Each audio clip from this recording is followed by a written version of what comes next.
Hi, everyone, and welcome to episode 215 of the Tick Bootcamp podcast. The title of today's interview is Patricia 2.0, an interview with Patricia Cosulich. My name is Richard Johannesson. And I'm Matt Sabatello. Matt, we named this episode Patricia 2.0 because Patricia shared with us the importance of a transformation or the beautiful elements of a Lyme journey and how you can discover or rediscover the important superpowers that each one of us has at the end of a Lyme disease journey. Rich, Patricia gave us so much on this podcast interview. She gave us a comprehensive list of detox protocols that helped her in her journey that our listeners can use to model. She also talked to us about ozone and how ozone is not only used in blood, but it can be used vaginally, anally, through the nose, and through the ears as well. She talked to us about nervous system retraining and how that helped her be more resilient down the road. She also talked to us about essential oils, specifically food-grade essential oils, and how working with Dr. DuCharme, she was able to use that as a kill protocol for Lyme and co-infections. Lastly, she talked to us about identity and how when she got sick, she felt she lost everything connected to her identity and she had to rebuild that and become a better version of herself. So, Matt, but the identity piece was really one where she didn't have to rebuild her identity. She actually had to rediscover her identity because she was somebody who had a passion for the not-for-profit world and she had a passion for theater. And after she got through her Lyme disease journey, or she got to the later stages of her Lyme disease journey, she rediscovered the superpowers that she thought she had lost during the course of this Lyme disease journey. So, Matt, without further ado, I'm really excited to introduce Patricia 2.0 to the Tick Bootcamp community. Hey, Patricia, and welcome to the Tick Bootcamp podcast. Hey, it's so great to see you, Matt and Rich. Thanks for having me. Well, we're really excited. You've been on our radar for a long time, so it's finally time that the three of us have come together to share your journey with the folks in the Lyme disease community. So, Patricia, why don't you first share with us where you're calling in from? I'm in Huntington Beach, California. Another California gal with Lyme disease. It's kind of a surprise because we've been told on many occasions that there's no Lyme disease in California. Ooh, you and me both a bunch of times, but alas, there are plenty of people with Lyme disease in California. All right. Well, I'm sorry to hear you're not an outlier, but it is interesting that the folks on the West Coast think that Lyme disease is an East Coast disease. Mm-hmm. I have a lot of thoughts on that. All right. Well, and we're going to let you unload all of that. I want you to get all of that off your chest. But before we do that, I know I'm setting you up a little bit to get excited. Share with us what your childhood was like and what it was like to grow up where you grew up. Well, the short version is I loved to sing and dance. I was a theater kid. I did musical theater. I read a lot. I would like to read and walk at the same time in elementary school. It's a wonder I didn't walk into any poles. And I was kind of nerdy, definitely inquisitive in a sort of quirky, eccentric way, although that hasn't exactly changed. And by the time I was in high school, I was intensely type A. So I was very driven, took a lot of honors and AP courses, which it feels weird to talk about because it feels weird to talk about things like that from the past. But it is important in a sense that I was an extremely organized person. I had a lot of goals. I was competent at accomplishing them. And then it all fell apart and I felt like I was losing my memory. Maybe that's jumping ahead a little bit, but. No, it's not. I mean, we do have to set a context. So just so that you don't feel like you're bragging about yourself a little too much. I mean, you were a geek, right? You were a geeky kid. And yeah. You were doing the things that geeky kids do, and you were passionate about the arts. You were also an avid reader, and you were somebody who was preparing yourself for your future. Mm-hmm. So, talk about what you were doing all that work for. Meaning, what were you planning to do with your adult life while you were doing all this work? Pursuing the arts, being a little quirky, studying hard, taking AP courses. Where was all this leading you? I was torn in a couple directions. I've always been an extremely multi-passionate, idea-driven person. So there was one version of myself that I saw headed toward executive leadership in nonprofits. And my dream in high school was to be the CEO of GSUSA or Girl Scouts at the national level. And then my other dream was to be on Broadway, very different. So I actually started college as a classical voice major, which is another journey in and of itself. And the other thing was, even though I was pretty nerdy, I did exercise quite a bit, which is also important in that I was an over exerciser. I was sometimes doing a few hours a day. And so again, later when fatigue hit, that was a pretty big shock. Okay. So you had this passion to be active in the not-for-profit world. You had this passion to move to the East Coast so you can move to the Lyme Belt and, of course, also pursue your theatrical talents. And then you had some other things going on where you were also athletic and you were somebody who was passionate about being fit. So you had a lot of sort of diverse things going on, and you're pursuing all of these different diverse passions and preparing yourself by building this academic and intellectual foundation to save the world, both through the not-for-profit and through the arts. And then you start to get sick, right? So talk to us about when you first started to get sick. Was this during your childhood, or were you later on in life when you started to feel your symptoms? So by 11th grade, it was obvious that something was wrong. And if we backtrack even more, it looks like in 9th and 10th grade, something was wrong. And then we backtrack even more now that I know more about Lyme disease, and I was probably sick in elementary school. It's so hard to say. I had, starting in 1st grade, I remember having headaches a lot in school and struggling to learn to read and feeling really overwhelmed. And I think I was light sensitive then. So now I wear the glasses because of Erlin syndrome, but I wasn't diagnosed with that until halfway through college. So there were definitely things that started then. I was sick a lot in elementary school. I had stomach aches a lot, which is funny because I don't have them anymore. Even when I was diagnosed with leaky gut, I didn't have stomach aches at all, ever. So it's interesting how I think sometimes we even lose feeling in parts of our bodies.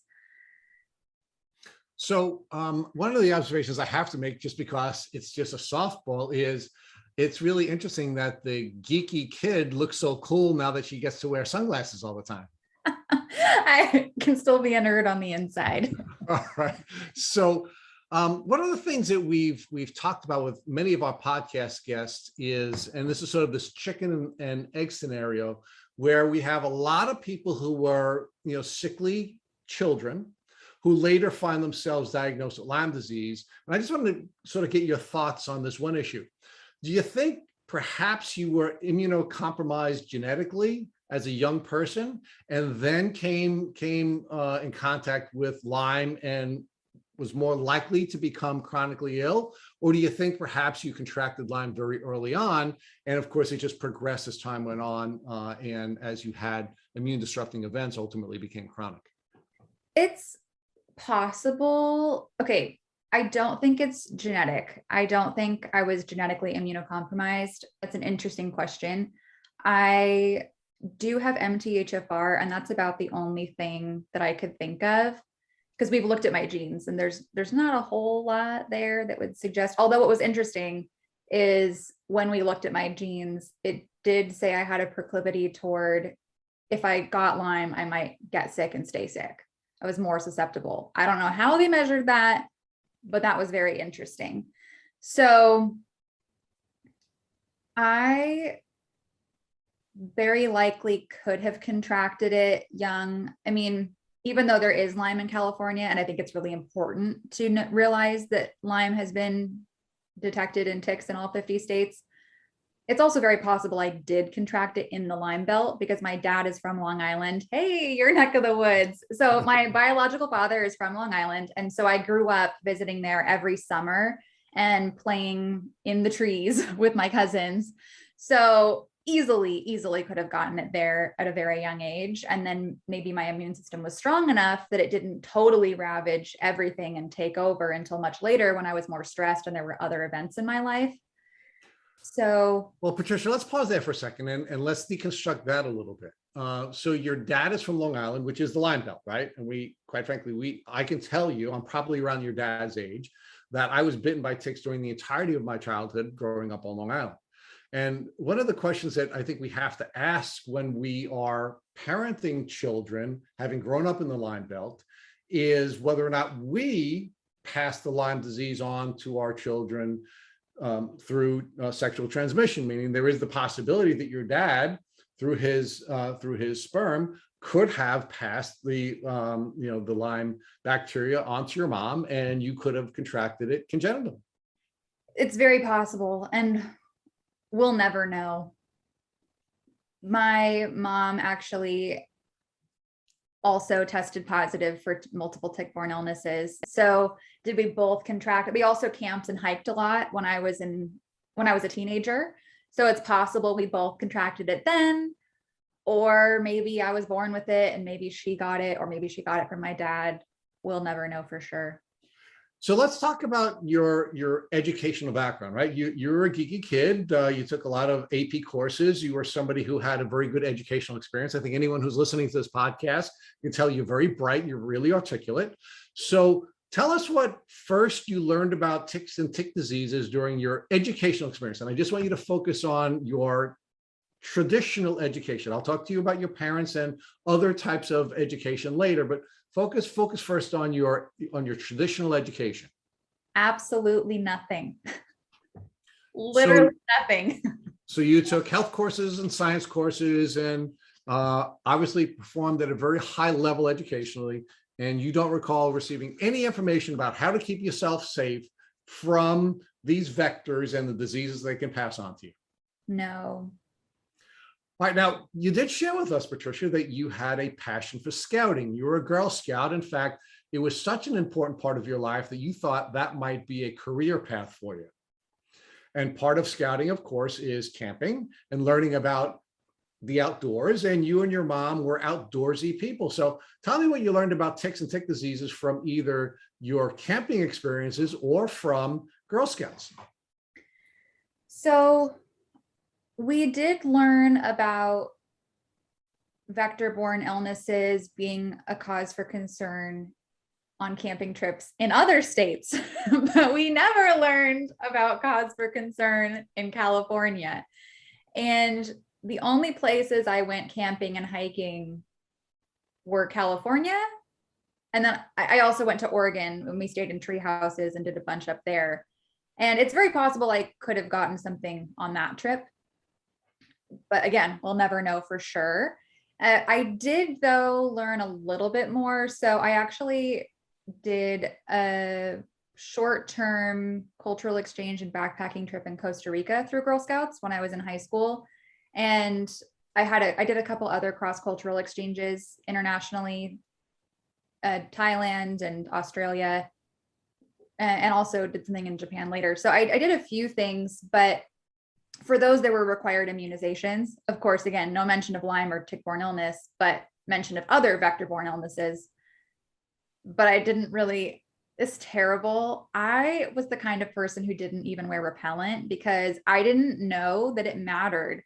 If I had 30 bug bites on one arm, I didn't care. I was a little bit of a tomboy, and that kind of pain didn't bother me. And I went, it's fine. 30 bug bites, no big deal. It's no, whatever, come at me, bite me, I dare you. Which of course now I realize was foolish and ignorant, but I didn't know. I didn't realize that other than the temporary discomfort, I didn't realize there was risk of long-term. So the geeky tomboy gets some education about vector-borne diseases. Now you said that was not tick-borne diseases, right? So I guess it was mosquitoes and other vectors, but ticks were not included. And despite receiving information about how you can protect yourself from these diseases, you didn't either take it seriously enough or wasn't emphasized enough to you to believe that it was an important step to take to protect yourself from these vectors so that you wouldn't get sick. Exactly. I had no idea how important it was. And quite frankly, I didn't realize that I was putting myself at risk because I didn't think anything bad was going to happen. Well, so let's stay with that for a second, Patricia, because you're a really smart young woman, and I'm sure you were a really smart child, right? So if your teachers and or trainers and or coaches were emphasizing the importance of doing this to keep yourself healthy, you would have done it. I mean, you were the kind of geeky kid that was over exercising. I mean, health was an important part of your life. You clearly were a rule follower, despite having that little side part of you that was offbeat. And you certainly wouldn't have done something to put yourself at risk, right? So if you were taught properly about the risks of vector-borne diseases, you would have taken steps to protect yourself, and you would have just said, "Oh, I got 30 bites on my arm. That's okay." You're so perceptive, Rich. You nailed it. And I was extremely hardcore about preventative health. I was eating kale before it was cool, back when kale was all the rage. It was like I was a little ahead of the curve on the kale. And if you were wearing the sunglasses back then, you would have really been cool. Oh yeah, super cool. Yeah, actually my dad refused to take me to the grocery store with him because I would take too long reading all the food labels, and it just annoyed everyone else in the family. So it was really shocking when I was the one that became so sick because I was so health conscious. Now, you said your dad was a Long Islander, and I'm assuming he was aware of ticks. I'm assuming he was bitten by ticks, because all of us who grew up here have been bitten many, many times. What did your dad share with you about ticks and tick diseases when he was bringing you back to the Lyme Belt? Not a lot. Actually, my grandmother is the one that mentioned Lyme at one point. She said, "Oh, there have been I read in the paper, there are some really bad cases of Lyme, so be careful." But then and I remember feeling that sense of childhood anxiety of, oh, there's this foreboding monster that I can't really see. And that was about it. I think I even had one moment where I felt a little paranoid that maybe I was bit by something, and went, wait, maybe I was. They went, nah, you're fine. And that was really the extent of it. Well, let's stay with that for a second, because I find that really interesting, right? One of the things I know, and we're going to talk about this in when we get to Patricia 2.0, but one of the things that I know you now do is you listen to your body, right? You listen to the signals that are coming to you, and that emotions are signals that our body is sending to us about something we should be paying attention to keep ourselves safe. Do you think you were given a signal back when you were in the East Coast, and did you possibly not pay close enough attention to that signal at the time? That's very possible. And it's also something that's interesting that Lyme has really helped me learn, is to not allow myself to be gaslit. And so something that is very normal, not okay, but normal nonetheless, is that a lot of times a child might say, oh, this is happening to me, this hurts, I feel this way. And they're told, no, it's fine. Tough it up. Don't be a crybaby. Don't be a little girl, be a man. All of these really toxic things that we say. And so I definitely had a lot of that in my life at that time. And that was part of how I learned to suppress everything and to just tough it out. So that's an interesting observation, Patricia. We've had some other folks on this podcast talk about, the foundations of gaslighting, and how, you're being told to sort of tough it out, or suck it up, or stop being a whatever. And that sort of builds this foundation, which puts us in a position where we can be medically gaslit later, because we're told that we shouldn't be trusting the signals that we're receiving. So do you think perhaps that that foundation for medical gaslighting that we'll talk about later was set for you culturally by a family who wanted you to sort of suck it up and not be whiny? There was definitely an emphasis on not whining and pulling yourself up by the bootstraps. Okay. So just let's complete this part of our conversation with giving me some information about what you learned from your grandmother about Lyme disease and what she was recommending that you do, because it sounds like she was trying to alert you to a risk, but I don't know if she was giving you any tools so that you could protect yourself from that risk. So were you getting anything other than the sort of, there's a boogeyman out there that you have to be afraid of and you should be aware of it, or was there something more that she was telling you to do so that you can keep yourself safe? There wasn't much more to it, at least that I remember. And I also want to go back and say, because something about sharing maybe the gaslighting, for example, is I don't want it to sound like there's any resentment. And also my family is lovely. There are so many lovely people, and I just want to be very mindful of that. It's acknowledging the things that maybe weren't so constructive or helpful, but then also all of the beautiful things that I get from that environment. Patricia, I mean, like, I can tell you as the father of 4 daughters, I consider myself a loving father, and I certainly did my best, but there were probably times in a loving way, I was probably encouraging my daughters not to be whiny or not to, not to focus on something that at the time I didn't think was healthy for them to focus on. And I think when you're a parent trying to help your children get past some of the things that they may be focusing on in a way that we don't think they should be, we may be unintentionally and lovingly putting our children in a position where a foundation for gaslighting is being established, and we're not doing that on purpose. So I think that's a pretty common phenomenon. Thank you for saying that. So let's focus on how your health was beginning to be problematic, more than just in your early childhood, but when you now get into junior high, I don't know if you call it middle school or junior high in California, and then ultimately into your high school years. Can you repeat the question? And we went Yes. by that school. I want to, we spent a lot of time now focusing on your early childhood and what that early childhood was like. And I want you to talk to us about how your health was beginning to decline or how new symptoms were developing as you moved into the middle school and high school portion of your educational experience. It's interesting because no one asks about that. So middle school, I definitely started, this is very normal, but puberty was rough. It was a hard time.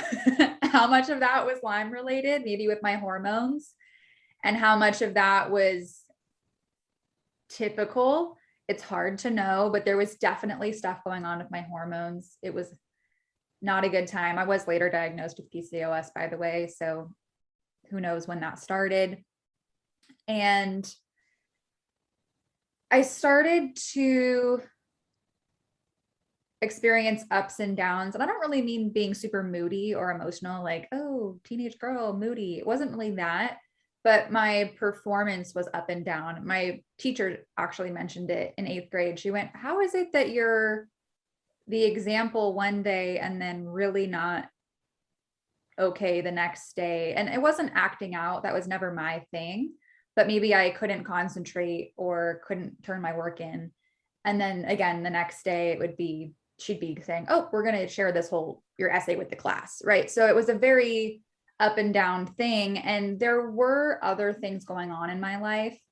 So around that time in 8th grade, my biological father, I have a stepdad too, so it gets a little confusing, but my biological father was going through some issues with alcoholism. And then he ended up passing away. Well, he lost custody of me in 9th grade, and then he passed away very shortly after I turned 17.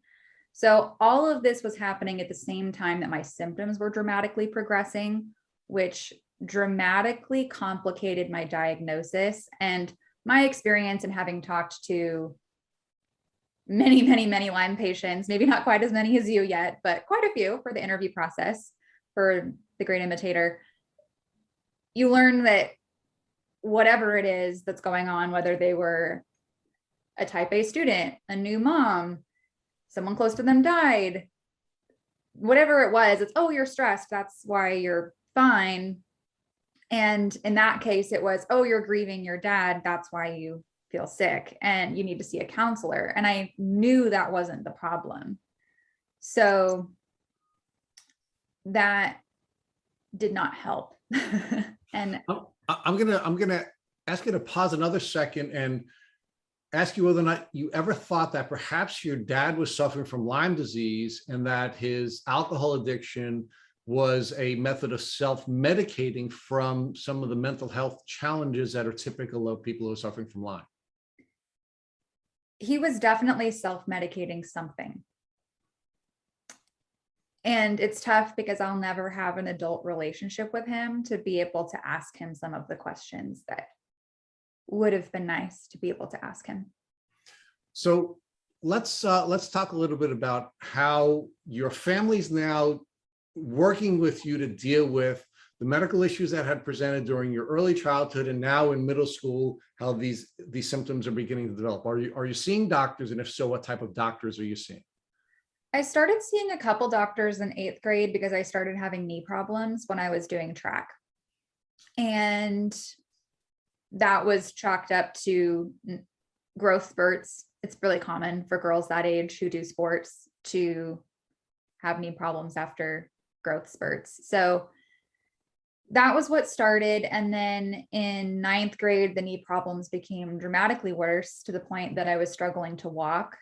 And it's really funny, actually. I mean, it's not funny, but I was always a dancer and theater kid, right? And I thought, well, I want to be cool and do sports too. Even though I was never good with any sport that involves hand-eye coordination and isn't an REI kind of sport, like kayaking or biking or climbing, you know, those are the things I can kind of pull off, but no, anything with a net or a hoop, hard fail. So I thought it would be cool to learn basketball. And that really, really did me in with the knee injury. And then that was when I was really tired. I was really overwhelmed. I had headaches a lot, but I was also pushing myself way too hard because I was doing musical theater and basketball and dance and going to the gym very consistently and taking all of the honors classes available to freshmen. So it was not a healthy lifestyle. So I sort of learned my lesson and scaled back a little bit in 10th grade. But then even then, more issues started presenting. And then by 11th grade was when it all blew up. And I had headaches 24/7, literally 24/7 every day, all day. And started experiencing a lot of fatigue and burnout. And it hurt just to walk, like not just my knees. The knee injury had sort of stabilized a little by that time, but my legs felt like lead. They felt so heavy that going upstairs or just walking from class to class, it felt like dragging wooden or lead blocks around, and everything took so much effort. And I was never an unmotivated person. And that was something that was really frustrating, was that people sometimes find out that you're tired like that and go, oh, it must be X, Y, or Z mental health issue. And I was going, okay, that's valid. And I also know in my bones that that's not what I'm experiencing. And there's a physical block that's preventing me from doing all the things that I want to do and dream to do. Not to segue too conveniently into your whole hero's journey structure, which I think is so cool that you do. So Patricia, let's focus on this period in a little more detail, because it sounds to me that you had, like so many of our past guests, an immune disrupting event. You lost your dad. And from that point forward, it looks like your health was on this steep decline.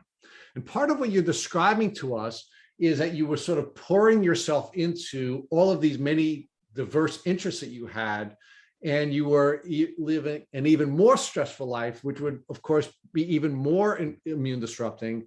And as you became more stressed, you became sicker and more stressed and sicker, but it all looks like it was triggered with your dad passing, and that seems to have been the major disrupting event. So talk to us about that. So I'm going to back up a little bit. Interesting timing. Actually, the day that I was getting blood tests for whatever mystery ailment I had, when I got home from the blood tests was when I got the call that my father passed. So that meant that I had to have been experiencing symptoms for months and months in order, because as a teenager, I wasn't going to go to the doctor for fun. I had to have reached a point where I said, something's wrong, we need some help. So it had been building and building up until that moment. But there was a lot of chronic stress prior to that. And that's actually something, when you asked earlier about potential genetic proclivities, while I may not have had a genetic issue, it was an issue of being chronically stressed. And then also through perfectionistic tendencies, which we could psychoanalyze that, but maybe not today. We'll pass on that. But there were compounding factors that made me a very, very stressed out young person. So Patricia, I love having smart people on the podcast, so I'm going to challenge you with something else. We started to sort of broach this genetic piece. And give me your thoughts about genetics versus epigenetics and the turning on and off of genes when you're in a stressful environment. Oh, okay. I'm so excited you brought this up. So I definitely believe there's a lot to, depending on a variety of environmental factors, like what toxins you're exposed to, what foods do you eat, what nutrition and other things do you put into your body, what kind of exercise, what's your social circle, what are those, oh my gosh, what's the term for it? The social determinants of health, to be super nerdy, just because we're playing that up for this moment. So we have those, got our ACEs, we got it all. So we have all of these factors, and even your spirituality, and how do you think about and how do you frame what's happening to you and make meaning of it? How do we process it, express ourselves? All of the coping strategies and anything like mindfulness or prayer or journaling or whatever it is that you do. I mean, I really have experienced how all of those dramatically impact our health outcomes and also what genes are expressed, because you can totally, I hate in the community when someone says, oh, you have this gene or this predisposition, therefore you are doomed toward X negative outcome. And you're not. There's so much that we can control, and there's so much that we can change in how those genes are expressed, depending on all of the lifestyle factors that we get to choose. So now give us an analysis of how you think your genetic presentation or your epigenetic presentation was affected by all the stresses that you were dealing with at that time in your life when your health started to not just decline, but now crash. So I was eating super healthy and exercising a lot. So on the outside, it looked like I was living a pretty healthy lifestyle. But there's also a point where it can be, I don't want to put the wrong language on it, like calling it compulsive, because it wasn't necessarily at a point of a clinical issue. You mean your exercise?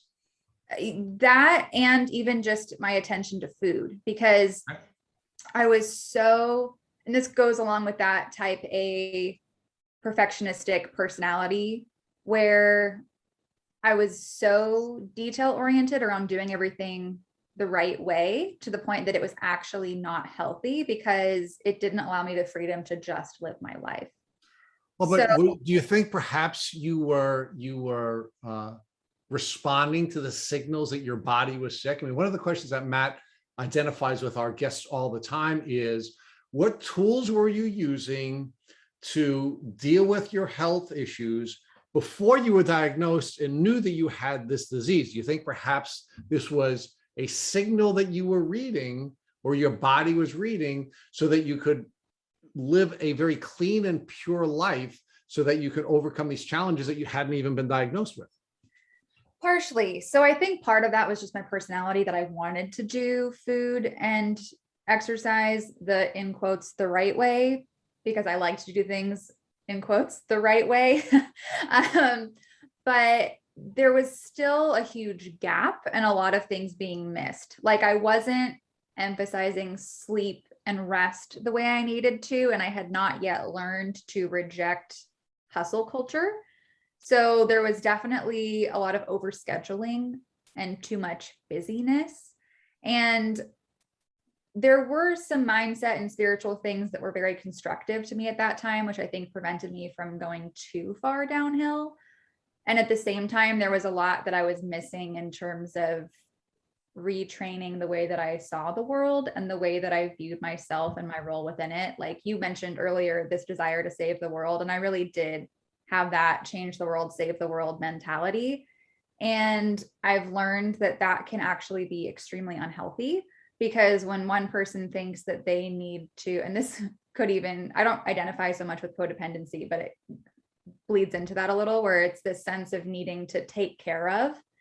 And when you overly care for others in a way that rejects the needs of the self, it's so unsustainable. And I was definitely doing that. You can't love the world if you can't love yourself first, right? Exactly. So Patricia, let's talk about the exercise component of this, because one of the things that Matt and I learned from Dr. Burascano, who we consider one of the Lyme pioneers, is that during the course of his clinical career, if patients did not exercise, meaning if they weren't engaging in movement, they could not heal from Lyme disease. But what we also learned is that those people who are overly active with exercise, especially aerobic exercise, there is a reduction in T cells, which then has an immune disrupting event. So do you think it's possible that in your compulsion, and again, I know you don't want to call it that, but in your desire to be, I don't remember the air quote word you used, to do it perfectly or correctly, that you were exercising to the point where you were actually compromising your immunity? I definitely think I was, because I was doing too many things. I was pulling all-nighters studying. I was exercising a ton. I wasn't giving myself the recovery time I needed. So talk to us about how your doctors were treating you at that point when you're now beginning to crash. They said, stop stressing out, don't try so hard. And that was pretty much the extent of it. And they weren't wrong, but there also was a lot more to the picture. And I'm disappointed that there wasn't enough education for my doctors to be able to catch that, because there was a write-off or a dismissiveness, and not necessarily ill-intentioned, though of course there were some encounters with various doctors along the way that were not so compassionate. But there's the whole issue there, in my opinion, about our system not really setting our doctors up to have the time they need with patients and the time they need to take care of themselves so that they can show up as rested as they need. So Patricia, talk to us about what information you were giving to your doctors, meaning in order for a doctor to have the capacity to properly diagnose us, we have to be able to provide that doctor with information. And one of the things that we know from conversations with many of our podcast guests, and specifically with Dr. Bill Rawls, who in his clinical role talked about some of the challenges that come along with that doctor-patient relationship. Do you think there were any limits in your capacity to accurately communicate all of your symptoms to your doctors so that they could have given you the best possible diagnosis? absolutely. I was so mentally fatigued and had so much brain fog, even though I was maybe performing to a certain extent in school. I was not all the way there mentally. And it was very difficult to recount everything that was happening to me in my appointments. So I brought my mother to all of my appointments. And that was very helpful over the years, having a guardian or a loved one that was able to have the time and the capacity to show up for me and to go to appointments. Highly recommend it if you have someone that can do that for you, to anyone listening. And with that being said, because I did not have the capacity to explain what was happening or to find the language for what was happening, my mom would often fill in and answer for me. And understandably, I can appreciate why now. Doctors don't like that. And so they thought there was this overbearing parent who was blowing up this situation, and maybe I was doing it for attention. Was completely untrue. I actually couldn't, I don't want to say I couldn't speak up for myself, but I was really struggling to. And I wanted her to answer for me, because I found at my worst that answering questions was extremely difficult. It's mentally very hard to answer questions when you're not well. Well, but even when you're well, there is going to be an emotional component as well. And because we are we're going to have an emotional response to the illness that we're dealing with. Somebody who is not having that same emotional response and who's observing our symptomology can add something that should be helpful to the doctor and ultimately assisting us in achieving a diagnosis. And interestingly, my mom actually requested I be tested for Lyme, I think as early as high school. And they said, oh no, no, she can't have that. We don't have Lyme in California, just like we discussed earlier. So that happened a bunch of times. And so they gave her a hard time, but I'm pretty sure they ordered it to appease her. And it was the typical CDC surveillance criteria tests. And we didn't know what we know now about those potentially not being super accurate. And also about how some people think that for a woman, you should do it on a certain time of your menstrual cycle, maybe exercise first. You know, not everyone does that, but it's something to consider. So we didn't know any of that at the time. It came back negative. And then later on, my mom continued to ask other doctors to test for Lyme and was treated very dismissively in a very condescending way. And I don't think we knew yet to say, please note in my chart that you're not giving me this test. But I think there were times, there were times that she asked, and we didn't finally. Do you mind if I jump ahead a little bit? Please. Sorry, you ask such great questions and I'm not sure I'm always directly answering them. There's just so much to say. And You're doing a great job. I really appreciate the way you're unpacking everything. thank you, Rich. Okay, so my mom's friend, it's crazy how this works, and it's so common in the Lyme community. It wasn't a medical professional that said, oh, I think you have Lyme, you should be tested for Lyme. It was my mom's friend who kept persistently pestering my mom lovingly and saying, I think your daughter has Lyme disease. You need to test your daughter for Lyme disease. Wow. And I don't know how long that went on, but my mom started calling around to doctors, and I won't say which ones, but top university medical centers in my region, as well as other medical centers, all said, nope, we don't treat that. Nope, sorry. And maybe wouldn't call back or just hung up or whatever. So my mom couldn't find a doctor in our area who admitted to treating Lyme disease. And so we actually went out of state to my mom's friend's doctor out of state. And I'm so grateful that we had the resources to go out of state to an out of network doctor. It's crazy how much out of network care is often required to truly get better, which is a whole separate issue in and of itself. But anyway, we were desperate. I had been to, depending on which types of practitioners you include, I'd been to close to 20 medical professionals by that point, all kinds of doctors. And I'd started trying some alternative routes too. I was just trying whatever I could think of and find, and trying to be as creative and resourceful as possible. And so we went up to this doctor, and she gave me one of the tests that's out of pocket and more common in the Lyme community. And that was when I came back positive for a bunch of infections. So when was that in your journey? How old were you when you finally got your Lyme disease diagnosis? That was in 2016. I was in my early 20s, and I had already completed a medical leave from college. I had done a full year medical leave, not knowing what I had, and already gone back to school. And then it was after I'd gone back to school that we figured out what I had. So talk to us about what all the symptoms were that you were developing between the time that you had last left off on this timeline when you were in middle school and when you ultimately had to take your leave from college. It went downhill pretty quickly.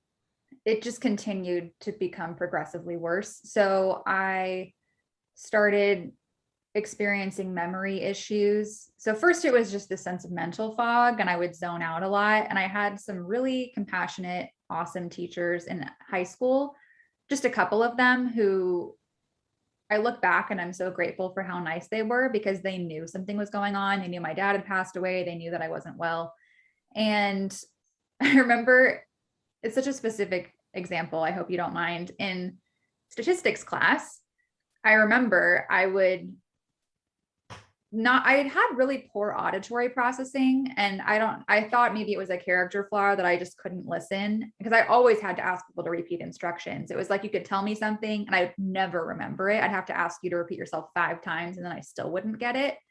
And also with reading, I'd have to reread a page a bunch of times. But anyway, I would hear the lecture, miss all of it. Teacher would say, okay, time to start your work. And I would just stare at the page, do absolutely nothing.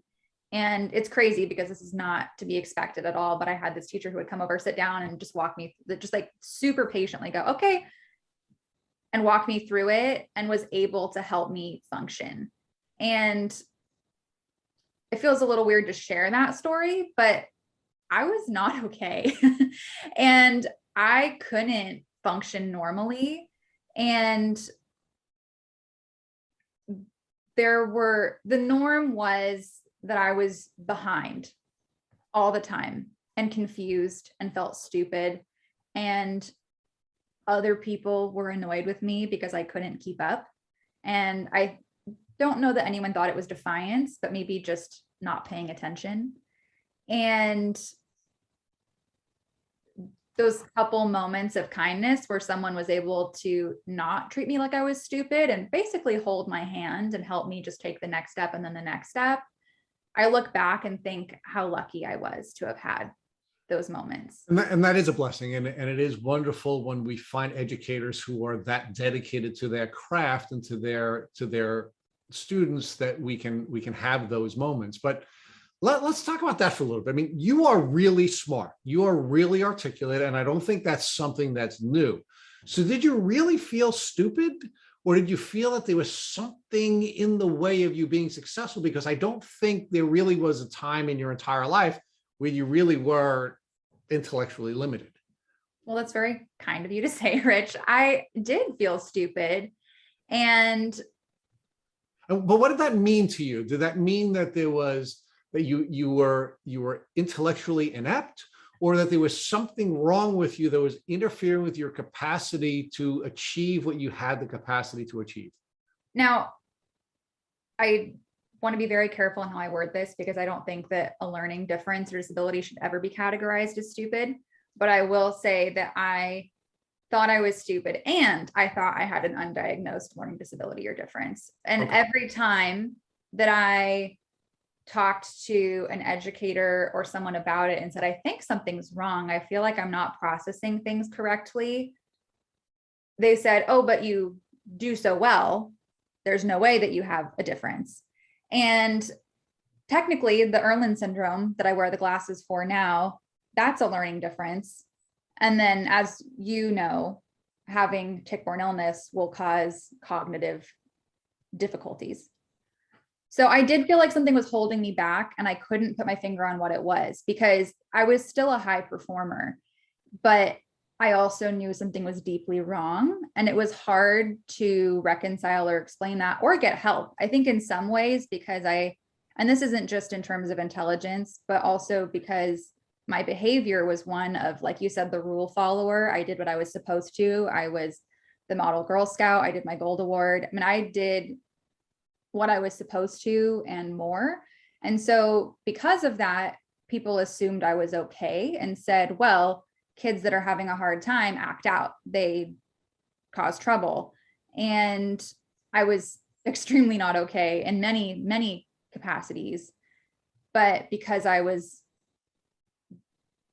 doing what others wanted me to do, it seemed like I was fine. Well, but you were achieving at a high level, but you were struggling to do that. So let's go back and unpack that term stupid, because neither one of us like that term. Right. But I think it's something we have to look at, because your mind was telling you you were stupid, right? Your survival software was being triggered, and your survival software is causing you to turn on yourself and attack yourself for not achieving what you wanted to achieve with the ease you believed you should have. So talk to us about that mental process and whether you believe that was triggered by your Lyme. It certainly could have been triggered by Lyme. And then also part of it could have just been my own. I'm not super into subconscious stuff, but in this case, it could have been a subconscious thing, or just, we all have our wounds. I think it could have been partially that as well. Partially related to personality, partially related to upbringing.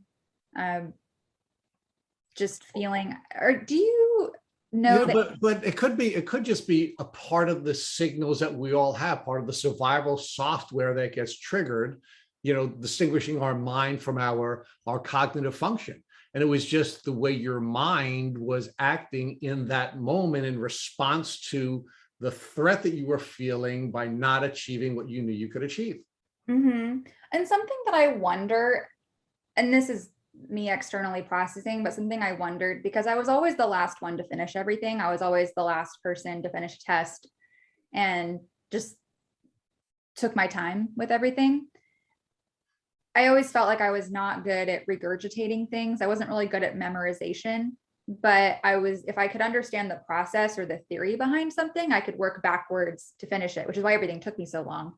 And I don't know if that's just the way that I'm wired. I've also started to wonder in adulthood if maybe part of that was my way, because I believe we're all incredibly resilient, and with whatever we're given, we can learn incredibly adaptive ways to work around our challenges. And so I also have wondered if maybe because of whatever undiagnosed learning differences I had, maybe I had learned ways of working around it, and maybe that was part of it.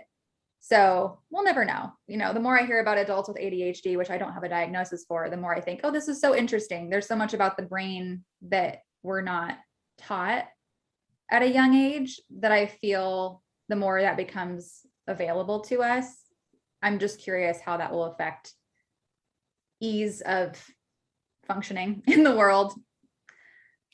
So Patricia, before I spend all night talking with you, because I'm finding you fascinating, but Matt is going to cut my head off if I don't get to the end of my piece of this. Can you finish already, Rich? Please. So Patricia, in the spirit of being fair to my partner, I need to ask you to just recount for me the 20 doctors that you went to see, and not by name, but by discipline, so that we have an understanding of all the different places you went to try to get a diagnosis before you were able to take advantage of the privilege that you had to find a doctor that could diagnose you out of network and actually out of the region where you were living. Okay, I'm not going to catch them all.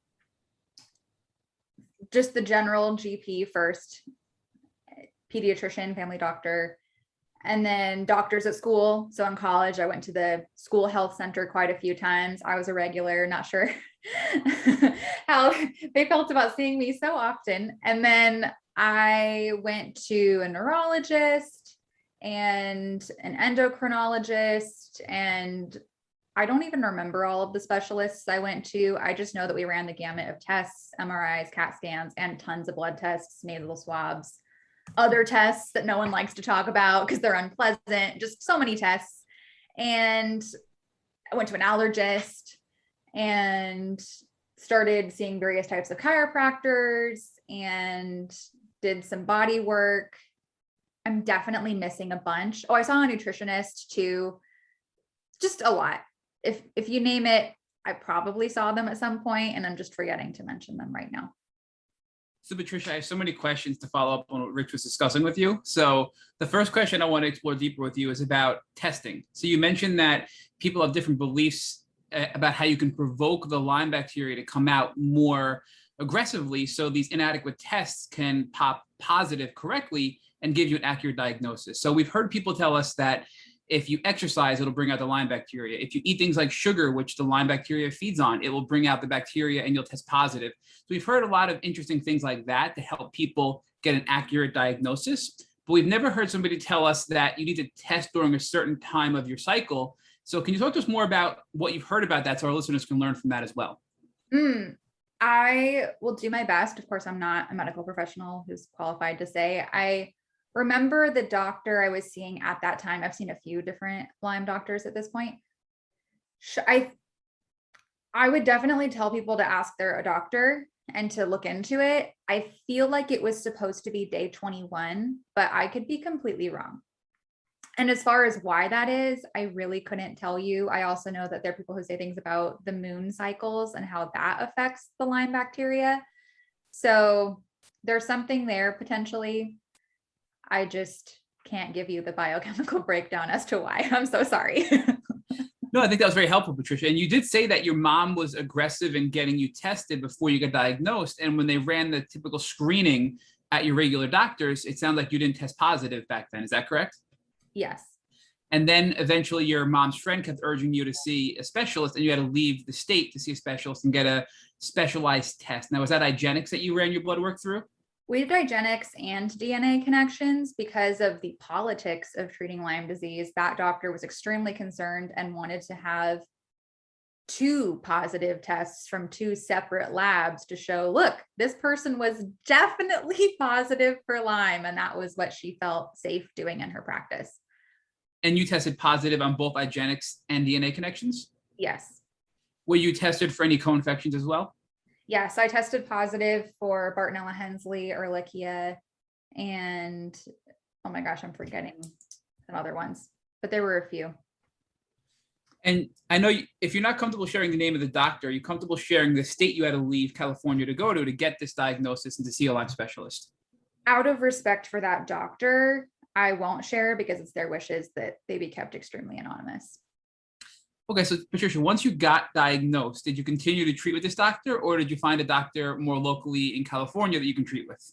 I worked with that doctor until my health insurance changed. And so they were out of network, but I believe I was able to get some coverage. And then it changed and they were saying, nope, no more out of state care. And then we looked for someone in state. All right, so let's focus on your treatment with this out-of-state doctor.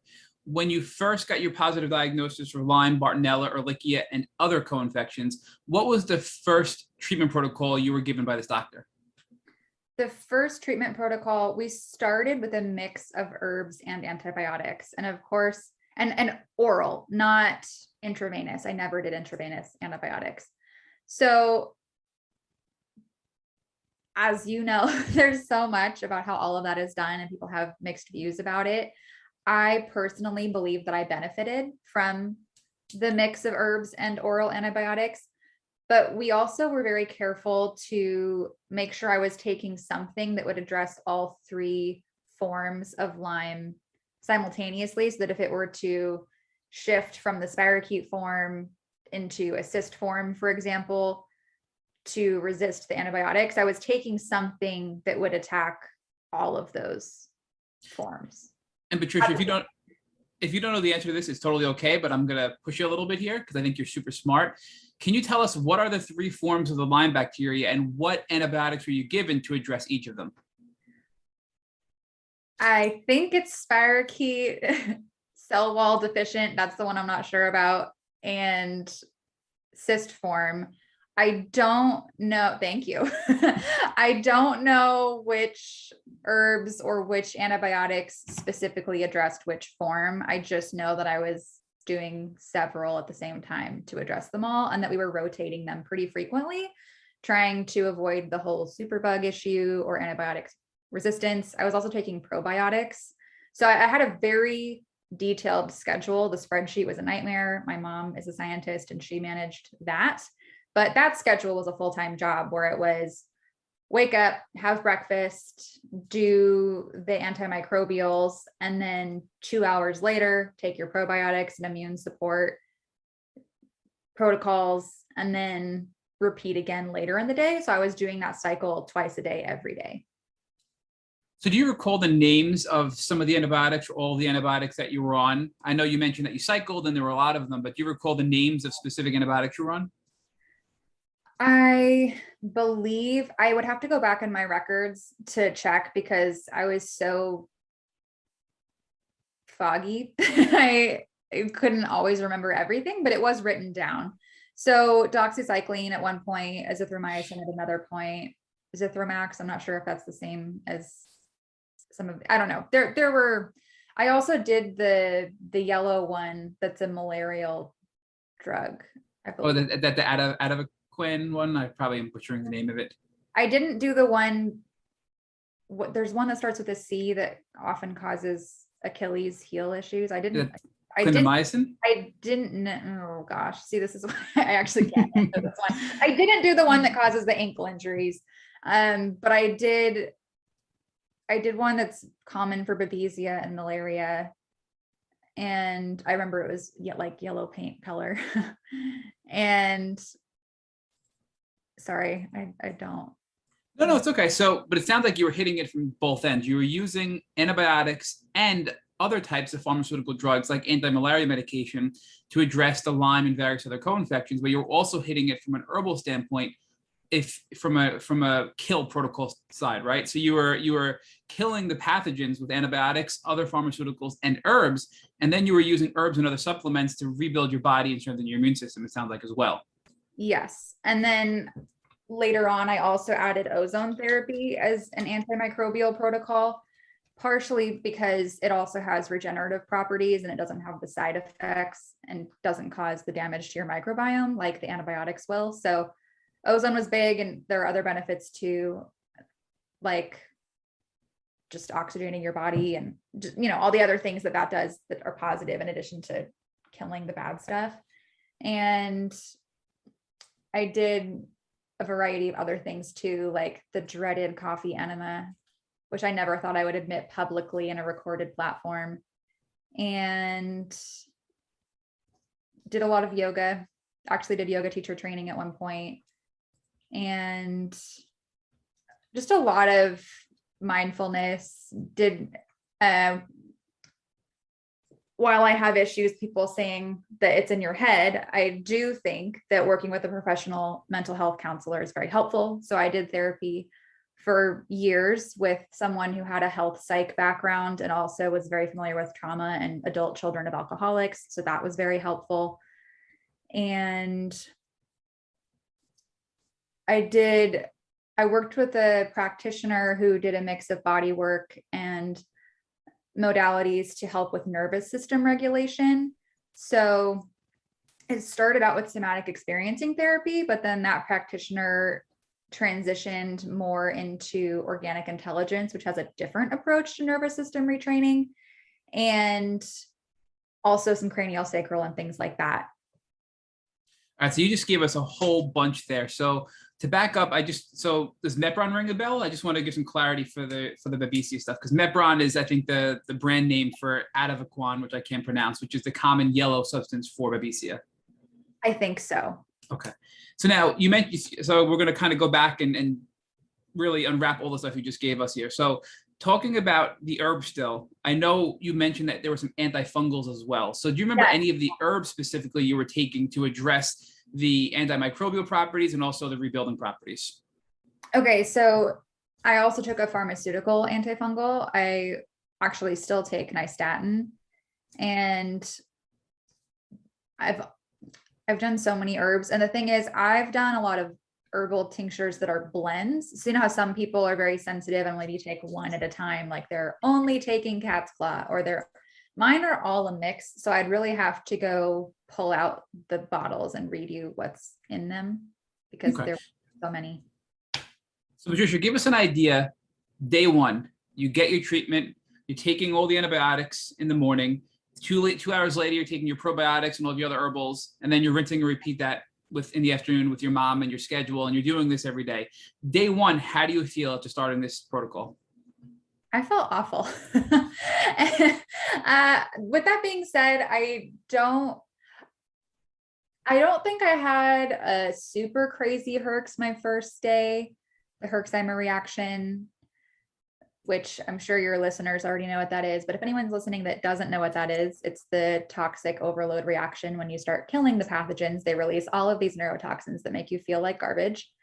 So unless you want to add anything to that. No, but I'm curious, Patricia, what were you doing to detox since you were using such an aggressive kill protocol? Yeah, so the coffee enemas, although I think it took me a while to wrap my head around starting that, because nobody wants to, I don't know anybody that's excited when they hear about coffee enemas. It's pretty gross. So let's see, I did that. I eventually, I didn't do, okay, so detox wise.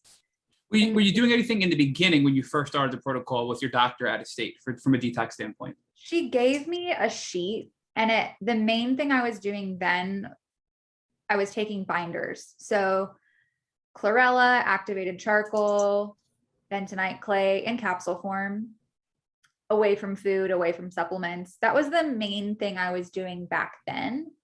I also did Alka-Seltzer Gold and a few other things, but most of my detox protocols, I really got a handle on those later. And that was infrared sauna, dry skin brushing, rebounding, movement, and coffee enemas. And then also herbs that help detox as well, like opening up and activating the body's natural pathways for detoxing. So you told us that you felt like crap when you first started these treatment protocols. When you were taking the things in the beginning, like activity charcoal and the bentonite clay and the chlorella to help you detox, were you noticing a pretty quick response in a decrease in your symptoms, or was it just so much overload that you weren't even feeling better when you were taking those binders and detox protocols?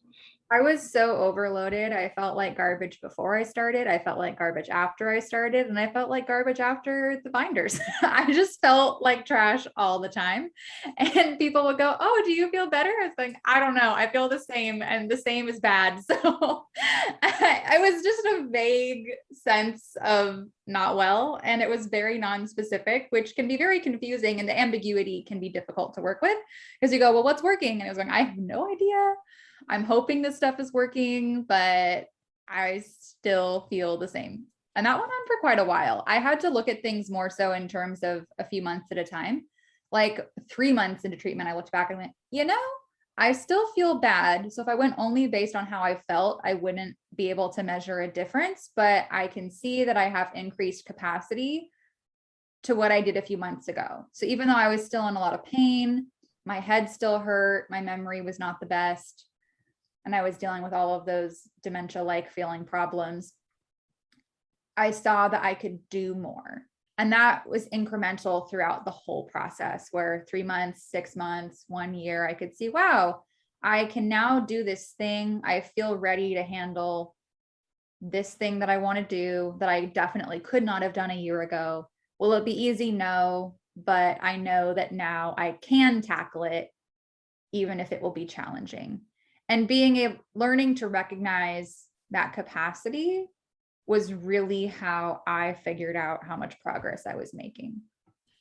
So give us a specific example. Again, I'm sorry for challenging you with so many hard questions here, because I have a follow-up hard question after this. Give us an example 3 months in of something you were doing that you couldn't do before, and you had the realization of, wow, I'm making progress.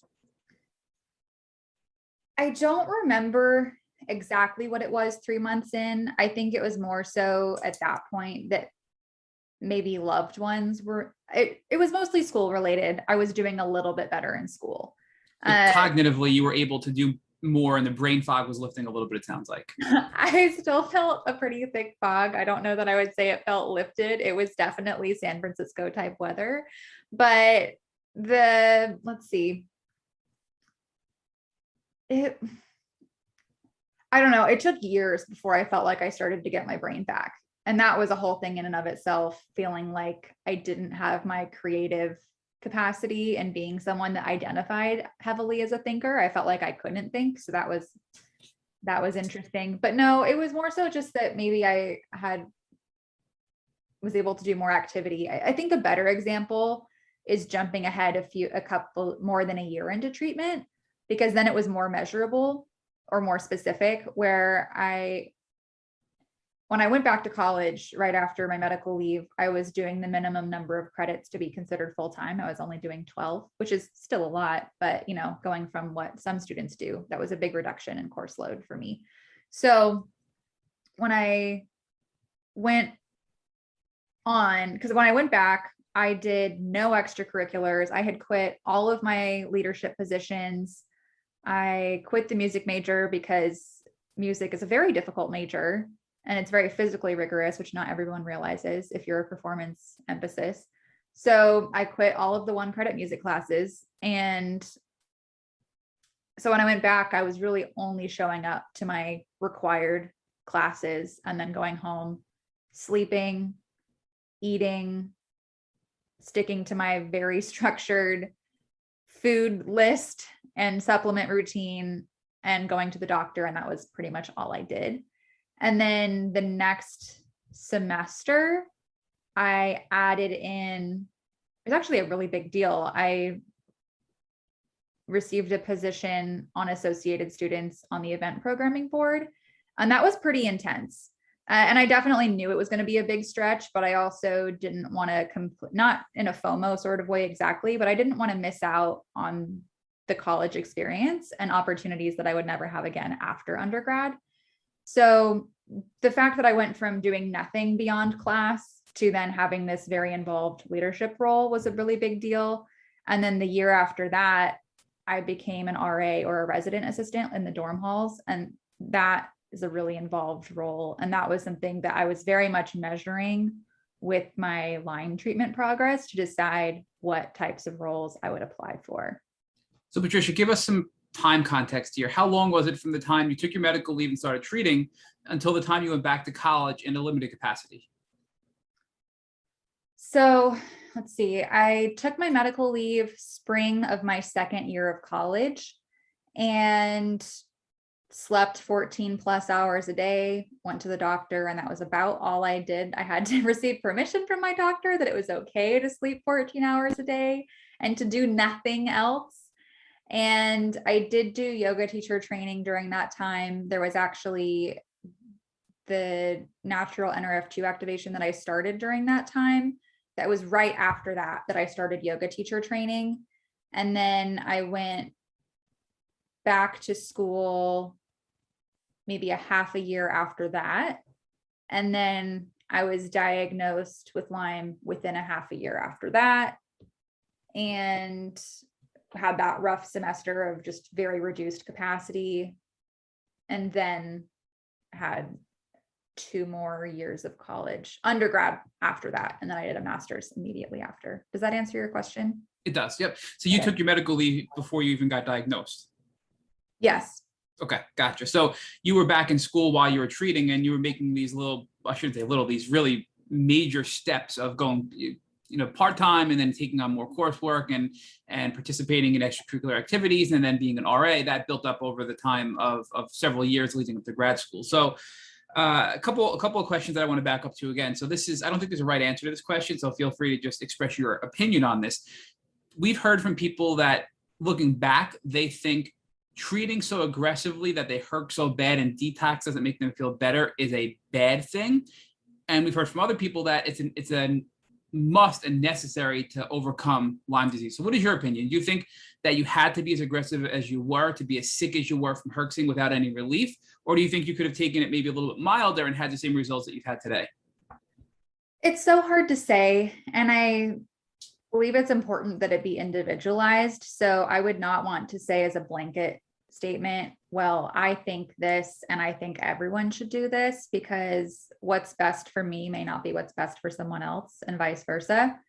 So I did it the way that I did it. I don't have any regrets. I think it's worked out pretty well for me. I've definitely gotten much better. And also my approach has shifted significantly. I'm not nearly as aggressive now as I used to be.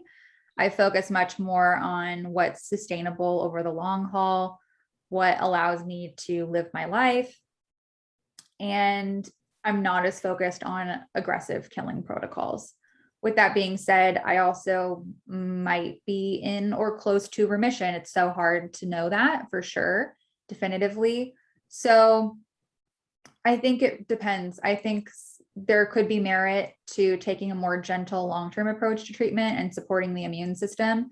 Because I know some people focus more on retraining the nervous system, supporting the immune system, and letting the body fight the pathogens or keep them at bay that way. And then others focus on eradicating the pathogens. And sometimes you can wipe out a lot of the gut microbiome in the process. So, and it can also just be an intense, that level of intensity. People have mixed views on how that affects the body. And it's so hard to know for sure. I'll just say that what I did seemed to work for me. It sounds like you really have taken both approaches. In the beginning, you hit it hard and you were at a point where you were herxing and it really made you feel even worse. But now you're at a point, or I should say later on, you got to a point where you backed off a little bit and you were doing a more manageable treatment where you were able to function better. So it sounds like both were successful for you in your experience. That's true. It's been a hybrid, and it's depending on the season of my life and how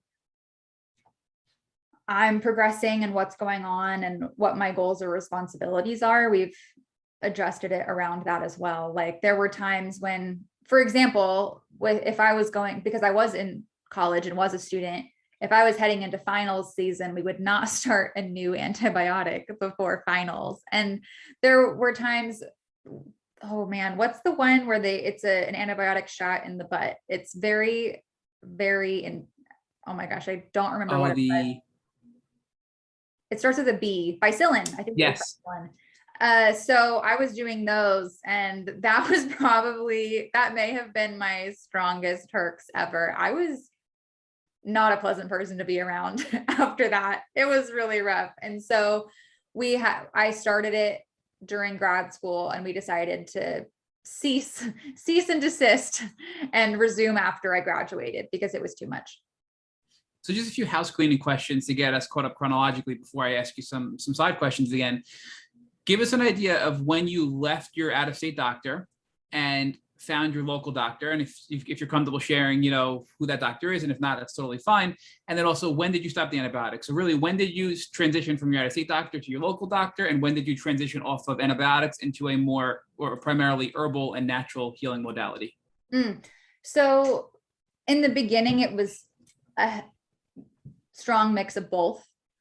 And I worked with that doctor for maybe a year to a year and a half.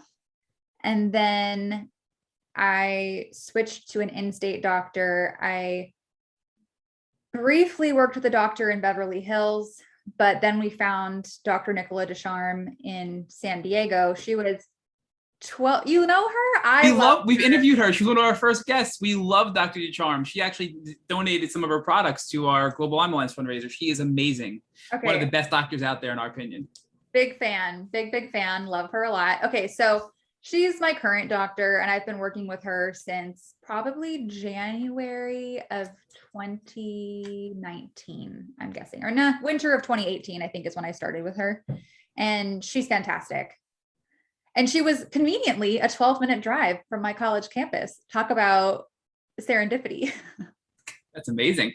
So and just for our listeners, we didn't know, because I think most of our listeners know by now we do a pre-interview questionnaire, and we didn't know that. So to hear that is very surprising, and it makes us very happy that you have had such success with Dr. Descharme, like so many others who have seen her as well. And we're very happy to hear that. So now when you transition to your local doctor, and you had that LA doctor, I think you said Beverly Hills doctor for a little bit. Was that who it was? Yeah. So, and then you pivoted back over to Dr. Descharme, who you're treating with now.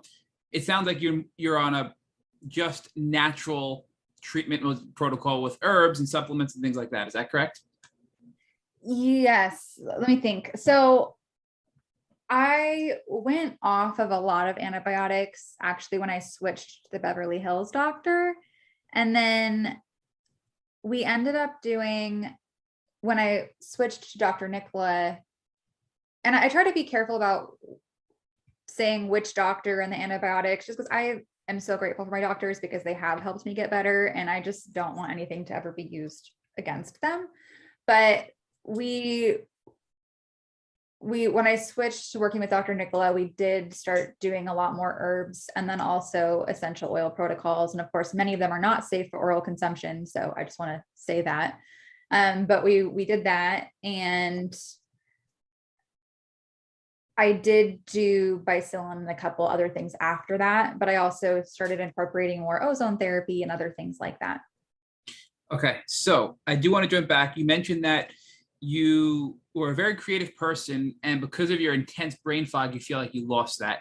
And I know many of us, identify with our creative outlets and the things that we do for pleasure like that. So how did you cope with the loss of what you felt was your identity while you were treating and so sick? So it's such a big question. You should be honored. We only ask hard questions of our really good guests. So we're not trying to be difficult. Thank you. Also, they're all good guests. So I was struggling a lot with identity, and it's a unique journey in my opinion with Lyme, because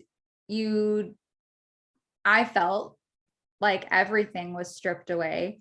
My friendships, it's not like all my friends left me, not throwing any shade there, but being able to interact socially in the world changes dramatically, and you can become very isolated, which I was, and wasn't able to participate in typical 20-something-year-old fun and activities. And so there was that loss of socialization and loss of esteem, because I noticed the way that others perceived me changed a lot. I was used to being treated and viewed one way based on my performance, to then losing that and being criticized quite a bit for even being called lazy and things like that. And that was extremely painful. And then not being able to create and do the things that I wanted for myself, like you mentioned, like I stopped singing for a while. I'm still not singing that much. And so that was a big loss. And then just the biggest loss, though, I think, was the loss of feeling free in my body and in my mind and in my thoughts, because I feel very strongly that creativity and imagination and the ability to, no matter what kind of prison you're in, physically or metaphorically or whatever you're in, there is so much freedom potentially in your mind and what you can, in your inner world and what you cultivate there. And not having my mental faculties and feeling like there was this, I felt like there was a physical clamp around my head, just closing in all the time. And so I didn't have that capacity. And it did, like you alluded to, it felt like this very strange, oppressive block on my life in every capacity, where I felt so limited and confused. And with my therapist, we did a lot of work around identity and learning to let go of all of the things I was attached to, and a lot of external things that I was attached to for identity, like my performance, like being able to earn certain grades or the accomplishments I had. And so much of my identity was intricately related to what I produced and what I did. It was mostly doing related. My identity was based on activity and the ability to do. And so when I no longer could take action, I think the biggest change in identity was learning to let go and simply be, and that simply being was enough. And for me, that was a very spiritual journey as well. So without, pushing my own beliefs too much, it was just, there was a lot of grace. And for me, that sense of relying on what I believe in as God, or conceptualize as God, and surrendering, because I was trying to do it all myself. And so learning to let go and not do it myself also helped me become a much more compassionate person, because for me, that was the idea of grace, but it helped me learn to not be so harsh on myself and others. And actually, that's probably the biggest outcome for me in terms of how Lyme disease has changed my life, because I wouldn't want to go back to the person I was before that change and transformation. So Rich is going to get there with you about your transformation, but it sounds like initially you felt like Lyme stole your identity. Working with your therapist, you had to redefine what your identity really was, but then leaning in on your faith, you realized that you had to just surrender and just be okay with living in the now. But I feel like you also had to have hope. Did you have hope and faith that you were going to get better? I did. I definitely did. And there's no simple answer to that, because there was a hope that I would recover. And then at the same time, a sense of, well, how do I make my life meaningful or worth living, even if I don't recover? And you can have a meaningful life, even I believe you can have a meaningful life, even at the worst parts of illness. And, some people don't recover. And I don't mean to be depressing. And that's beyond Lyme, right? I think that with Lyme, we really have good odds of recovering. But maybe if someone is diagnosed, I hope you don't mind me going here, if someone has a different illness, or maybe, in my opinion, maybe something that hasn't been diagnosed yet with something that's treatable, but they're told, oh, you just have this and you're going to live with it for the rest of your life.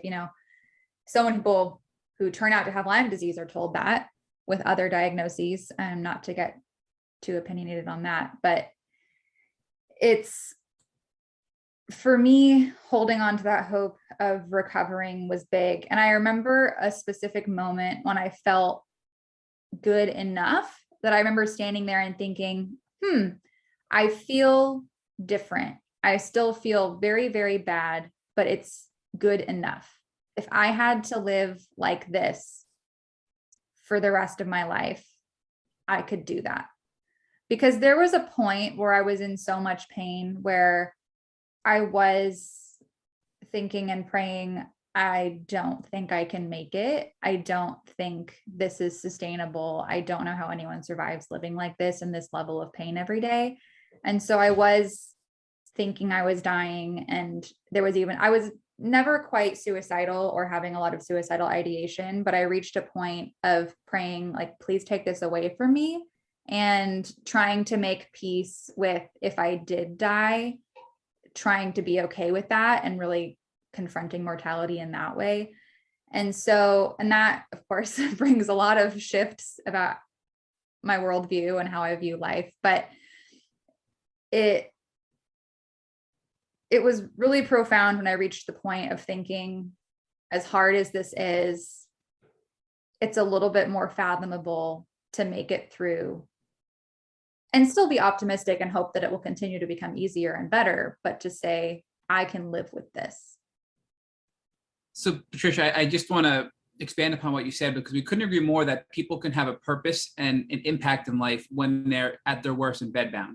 So one of our good friends who we met when we first started Take Boot Camp 2 years ago, Nick Turinsky, when he was bedbound, with his advocacy and everything he was doing, he had impacted tens of thousands of lives while being bedbound. So it's amazing to see the will and the drive of people while they're so sick, and how they can have a meaningful impact on other people in the world. But I think you're right that as you continue to heal, and Nick has made progress as well. He's no longer bedbound, right? And he's continuing to heal in his journey. But as you continue to heal, I think you were able to touch even more people than you could while you were, then compared to how you could when you were sick.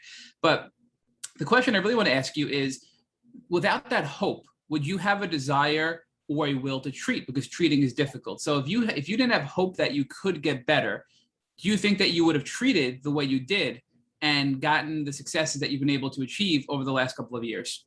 If I didn't have hope of recovery, I don't think I would have endured the treatments. It's interesting you bring that up. I wouldn't have even thought to say that, but it's big. And also, I was taught to live with the mindset of saying I'm recovering from, instead of saying I'm sick. So I was taught to say I'm recovering from Lyme disease, or fill in the blank with another condition. Because it seems conflicting, and I understand, and it can relate very much to what you're saying, that on one hand, you're saying, if this is what it is and I'm gonna have to live like this, I can have a meaningful life and be okay with that. But on the other hand, you want to believe that I can get even better, and I want to continue to treat, because if you didn't believe that, you wouldn't treat, basically, right? So I feel like you had two sides of the coin that you were dealing with there at that time. There are many layers of complexity and ambiguity when it comes to something like this. It's also like layers of an onion is the way I learned to see it, where I would go through one symptom or one experience, and it would come to the surface, and that would be the most present for a little while. And then I would shed that layer, and then there would be something new underneath it. And rather than freaking out and thinking, oh, there's a new symptom, something that I haven't dealt with before, the thought was, oh, it's a new layer. I've shed the old surface layer that my body was ready to handle, and now there's a new thing coming to the surface, and that's what my body wants to handle next. Which, framing it that way, I think reduced the overwhelm that comes with this onslaught of things you didn't ask for, and instead seeing it as a new opportunity. It makes it more manageable to approach rather than being overwhelmed, I think is what you're saying, right? Mm-hmm. So And there's so many things I have written here, and I know where we've had you for so long. I'm just going to try to quickly get through a couple of them. So talk to us about this Irlen syndrome, because many of us in the Lyme community, including myself, when I was at my worst, I was severely light sensitive, including I was also sound sensitive as well. But I mean, I couldn't watch television even on low volume because of the visual stimuli would have such a negative impact on me neurologically. And over time that got better, and there's still some residual traces of that. But do you think there's a connection between Irlen syndrome and your Lyme disease, or do you think you would have had that regardless of your tick-borne illness? It's hard to know. I also sunburned my eyes when I was in 3rd grade, and my eyes were never totally the same after that. And Irlen syndrome may have been genetic for me. So my thinking is I may have been born with Irlen syndrome, and then tick-borne illness, whether I was born with it or contracted it later, tick-borne illness probably exacerbated the Irlen syndrome, and then sunburning my eyes probably further exacerbated it. So also talk to us about coffee enemas briefly, if you can, because this has been a topic on several Lyme supported groups this week that I've been a part of. And I won't say who, but on earlier in the week, we had somebody give us a very vivid description of what it was like to tell us that it's really not that bad. And I have to be honest, I still will not do it, even though it was explained to me and is not as scary as you would think. But talk to us about how you worked up the nerve to do it, what the process is like, and how it helps you in your healing journey. That's hilarious. I won't be too graphic or vivid. I certainly don't wish to be. It was maybe peer pressure, actually. I really didn't want to. And there was a woman with a wellness center nearby that I was working with, and I was working with her for other things like the ozone and juices. And she's the one that introduced me to dry skin brushing and infrared sauna. And so all of those were helping so much, and I respected her. And she was so persistent that I finally went, okay, fine, maybe. And also a family member of mine was also really had become into it. And so they helped me through it, helped me get the kit, helped me get it all set up, and also something that I was actually talking to a friend about it this week. When you have brain fog, just wrapping your head around a new procedure is overwhelming, let alone the unappealing nature of a coffee enema, of just an enema period, and then of adding coffee to the mix. It's just all around not enticing. So adding the procedure of needing to understand instructions and follow instructions was also very overwhelming. And I always refer people to their YouTube videos of people who walk you through instructions. I'm going, I'm not going to help you with that, but somebody else did it, so go watch them. And I don't do them regularly. I don't personally, I mean, again, I don't want to give anyone advice on this, but I don't think it's necessarily healthy to do them all the time for various reasons. I think it can be a little too much maybe to do them all the time. But I do think, like, if I were to have a really bad herx, then I think it's the most efficient way to get back on track. Because I reached a point in my healing journey where if I had a really bad herx, like from the bacillin or something, for example, where I felt like death and it was just catastrophe, I would do a coffee enema the day of or the day after, and then maybe the day after that, and then I'd be pretty much back to normal. So why? What is it about a coffee enema that helps you detox and recover from a herx? That's a great question. So it helps cycle through. My understanding is that it helps cycle through and flush out and detox your liver. And that's the important thing. Actually, that's really important. I was not doing it because of feeling like I needed help with movements. I hate talking about this stuff, but some people do enemas or colon hydrotherapy or things like that because they're having a little trouble. That was not my problem. Actually, the reason I did it was because of the pharmaceuticals I had taken and the impact that can have on your liver. I wanted to make sure that I was detoxing the liver enzymes. And we actually did test where I was and then where I was after. And we did see an improvement. So you had data behind that before the coffee enema, you checked your liver levels, and then after the coffee enema, and you showed significant improvement post coffee enema. Yes. And this was because of, you think, damage done from treatment, that you had these problems with your liver? Potentially. I mean, I never reached the point where I had major problems with my liver, but it's something to be aware of, that when you're treating aggressively, there can be these byproducts that aren't positive, like an overload on your liver from all the medication that you're taking.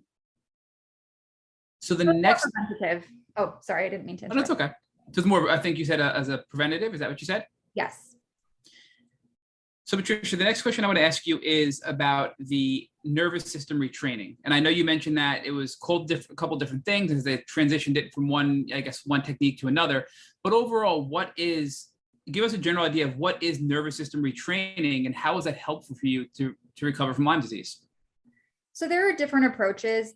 I've done organic intelligence. That's the program I'm currently in. And I like it because it's so laid back and gentle. I love how gentle it is, and that you can go at your own pace. I'm free to create little shifts. And one of their slogans is, "The job is enjoyment." And so it's about being sustainable and gentle. And it's really their own approach to how they share mindfulness in a way that's based on working with your nervous system in a way that's very friendly, and breaking this addiction to intensity and opening up capacity and thresholds and the window of tolerance of how do we respond to stress? How do we make meaning of our experience? How do we connect? And rather than focusing so much on what's wrong, it's shifting from the what's wrong attention to more about what's going right. And that's not in a way of shoving the problems under the rug, but there can be so much overemphasis, and especially when dealing with so much pain and all of these problems that we deal with, it's really easy to fixate on how bad we feel and what's wrong. And so it's learning to not ignore it, not deny it, and not suppress it. That's definitely not the point, but it's shifting and figuring out, okay, what's working, what feels good, how do I create more of that? And again, I'm just a person learning it. I'm not the practitioner, but I feel like that, coupled with some other shifts I've made in the last year about shifting my mindset, like instead of focusing so much, because I was a very all or nothing person, and it was go hard, do this thing super intensely, do it really well, do it until it's done. And that's not a sustainable way to live, especially with a condition like Lyme. And so shifting towards small progress, celebrating baby steps, and celebrating accomplishments and actions rather than just saying, okay, here's the, like, only celebrating the big outcome and then jumping on to the next thing and not even taking the moment to appreciate and be grateful for it. It's actually something I got from Christina Conzavelos, one of your past guests. So all of that, love her, by the way, all of that fits together with the nervous system retraining and cultivating a more healthy way of viewing action and viewing myself, viewing my body, listening to my body, and how to be gentle with myself. So in general, I just want to make sure I understand what the nervous system retraining is all about, and the mindset shifting is it allows you to respond better to stress. And I think you said that the motto is the job is enjoyment. So it's about having a positive outlook on a situation rather than a negative outlook. And when doing that, it allows your body to respond more appropriately to stress, and therefore not have an immune disrupting event, because you're responding to it better, and therefore you're not going to have a health setback. Is that the idea behind all this? Yeah. And it's, you hit the nail on the head with, the job is enjoyment, and actually that, and the other shifts that they encourage that maybe I'm not able to articulate at this time, those open up our capacity or threshold so that when there is a big event, we're more resilient to integrate it and then move on and cycle normally through that parasympathetic and sympathetic cycle instead of getting stuck. because there's a lot of freezy business. And what I had was a lot of, and I wouldn't say it's all quite worked out, but a lot of nervous system dysregulation, which I found is very common with a lot of my friends as well that have dealt with Lyme. And so I would get stuck in fight, flight, or freeze. And a lot of it was freeze. I was just stuck in freeze a lot. And I would maybe be overly sympathetically charged for a while, where I actually, and this is important, for a little while, I felt and this could have been related to insulin resistance as well, but I actually wondered if I maybe had bipolar issues, because I would become super, super, super active, that I thought, oh my gosh, is this what it's like to be manic? Because I would become super driven and creative and just want to over exercise and dance for hours. And I would want to do all of this stuff when I was up, and then I would crash, and I would crash for a few days and be super fatigued. And it was not the typical cycling that you would want to see in a healthy person. And it was not bipolar disorder, but it, through regulating my nervous system and my blood sugar levels, that has become much more consistent, and I feel much more consistent, which makes my life much easier. So Patricia, this seems like a really important hack, because many people tell us they make significant progress, sometimes 80, 90, 99% better. Then they have an extreme life stressor happen, whether it be physical or emotional, and they crash. But it sounds like that with this hack, which is nervous system retraining, it allows you to respond better to physical or emotional stressors and not have these major setbacks many people have experienced. So if people want to learn more about this, where would you direct them? Would you direct them to Christina? Would you direct them to a particular website or resource? Where can they go to learn more about this, to explore this deeper, to learn about it as a possible modality in their healing journey? I'm most familiar with Organic Intelligence, so folks can look that up. They can DM me, they can message me and ask for the link. I can also even introduce people. So the practitioner that I work with, I would be happy to connect them, and she could help answer questions from the practitioner point of view. So that's available. And if there were ever to be too many calls coming in where she couldn't handle all of them, it's hard to see that happening. But if it did, there would be other people in that community and network that they could be connected to. Because I think it is helpful to talk to someone that really knows what they're talking about. And I know that the person I work with is happy to do that and be that resource. So the other thing, so Christina has done DNRS, which is a little bit different. It's a different approach, but if anyone has questions about that, they can contact her. Well, I don't want to volunteer her, but okay, we'll volunteer her. You can tell her Matthew think we can volunteer her. Oh, good. Because she totally, yeah, whatever. Okay. No, she's great. We recommend Christina all the time to people to reach out to for support and services. So the two final questions. Talk to us about ozone. We know that there's various types of ozone, and the most common one is intravenous or IV ozone that helps really kill not only the Lyme bacteria, but many co-infections, viruses, pathogens, et cetera, in your blood, and really clean it out and then spit it back into your body after running ozone through the blood being extracted out of your body. Now, we haven't heard much about the other types, and it sounds like you've done some others as well. So can you talk to us about what other types of ozone you've done and how you felt they've helped you? I've done intravenous ozone, like you mentioned. But it is very expensive. I think it's extremely effective, but also very expensive. And you need to go to someone who can do it safely, because if they don't do it safely, it can be dangerous. So I also have a home ozone kit. It's actually right next to me in this cabinet. So I have I have oxygen tanks and an ozone generator that converts O2 to O3. And there are multiple ways of administering it. I'm very consistent about doing it in my water because it's so easy. It's part of my morning routine. I take that with a nootropic, and that's how I start my day instead of coffee. And the other ones, again, just like the coffee enemas, things that we don't normally like to talk about, you can do rectal or vaginal insufflation, and also nasal insufflation or through your ears. And I've noticed especially with the different types of insufflation, not the water, that I, in the beginning, would have die-off reactions and then feel better. So there were some weird things die-off wise that happened that I will not describe in graphic detail, but I definitely feel like it was working. Okay. So you had die-off signs that were indicating it was working, and then you would feel better shortly after. Yes. So you did mention that you have ozonated water in the morning with nootropics. Can you talk to us about what those are for our listeners? The ozone water or the nootropics? Nootropics.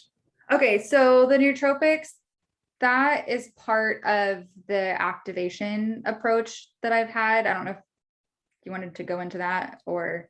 Yes, please. Okay, so the nootropics are not exactly the activators, but I started taking this natural NRF2 activator. So what it does is it turns on the NRF2 pathway in the body. And what that does is instead of direct supplementation, which is a 1-to-1 ratio, it's a 1,000,000-to-1 ratio because you're turning on the body's own factory and its own production of enzymes and antioxidants. So that's really sciencey. I could spend an hour going into the details. I will spare you that. If anyone has more questions, they can always contact me. But it helps upregulate the body's own production of glutathione by 300%, which in the Lyme community, many of us know what that is because we've paid a lot of money to have glutathione pushes at the doctor in our IVs. So if you can upregulate your body's own if you can help your body produce more on its own, that's where the magic happens. And it's also much less expensive. And it also reduces oxidative stress by 40% in 30 days. So that was what I started actually during medical leave before I went back to school and before I even got a diagnosis. And it really, with anything natural, of course, we can't claim to prevent, treat, or mitigate disease. But what's important is that I feel like it made me so much more resilient and that I feel like I handled my treatments better and I feel like I recovered better.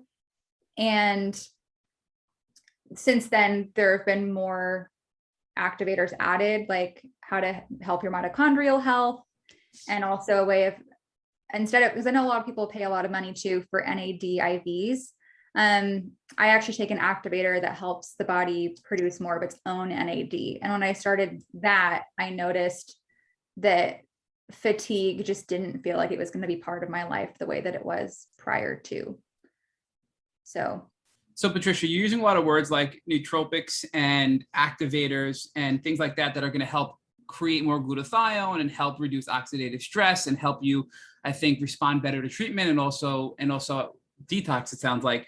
But what specifically are you taking in the morning? Can you share with us what supplements? What is it, a pill? Is it a powder? What are you taking to help do these things? The one in the morning, the nootropic is a powder.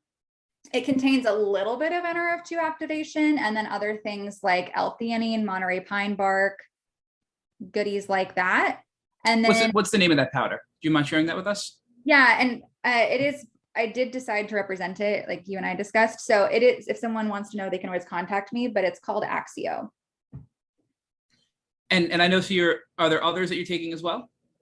Yeah, so the NRF2 activator is a pill. It's an herbal synergistic ratio situation. And then the mitochondrial one and the NAD, those are all supplements, pill form as well. And are these things you just buy online? Are they from Amazon? Are they from a distributor? Where do you get these things from? Do not get them on Amazon. So here's the thing about Amazon and supplements.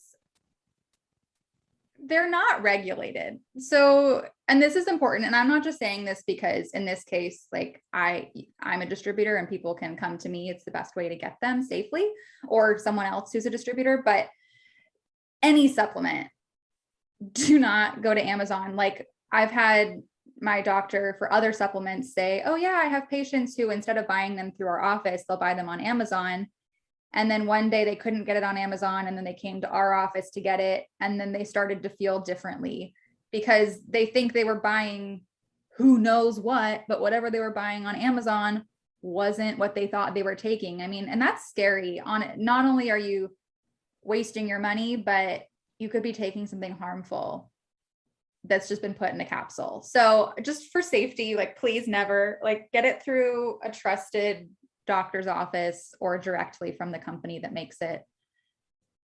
So Patricia, I know I've personally heard from family members and others in the community about this, magic little yellow pill or this Protandim product, I think, which is the NRF2 activator. So can you talk to us about that? I know you kind of touched on that as well.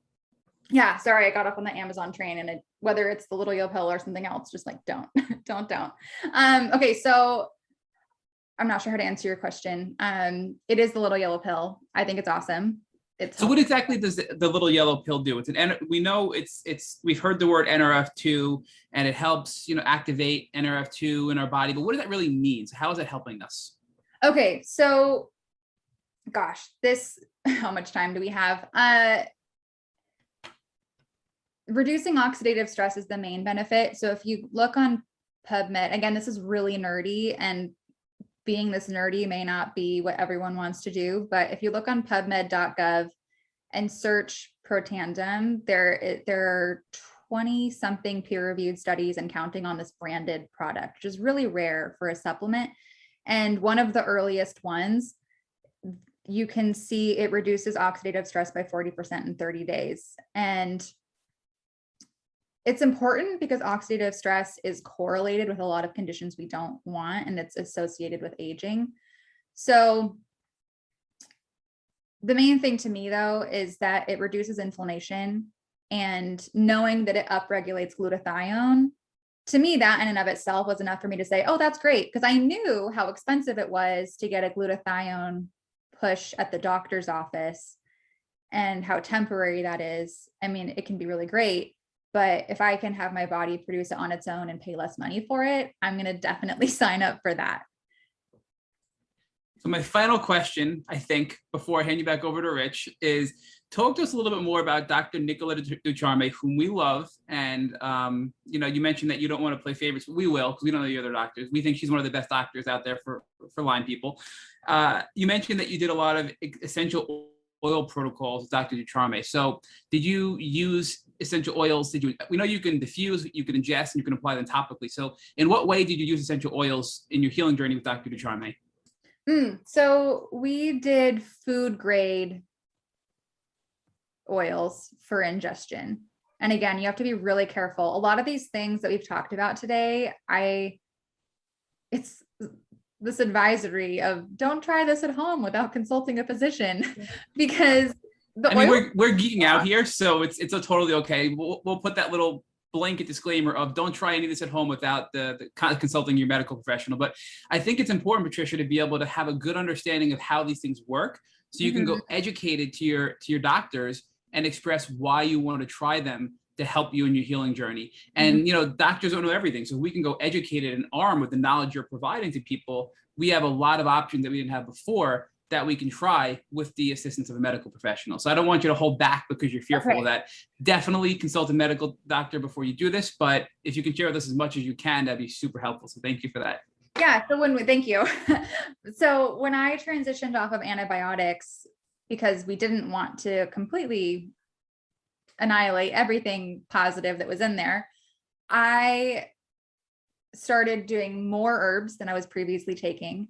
And out of the essential oils, I was doing tea tree, cinnamon bark, oregano, thyme, and I'm forgetting one, but there were a few, maybe peppermint. There were a few, and again, all food grade, and the label slapped on as being safe for consumption, because you need to be careful. Not most oils they could have pesticides or heavy metals mixed in, and that would make them very unsafe for consumption. And also just some oils, the main ingredient is not safe for consumption. So these ones were under the guidance of a doctor, and I pulsed them. So I put them in a capsule, in a veggie cap, and started really slow. It was 1 drop at a time. And I would do that for 10 days on, and then 10 days off. And then the next 10 days on, I would add 1 more drop. And there was this whole scientific method to it. And I worked really hard from those. It was not fun.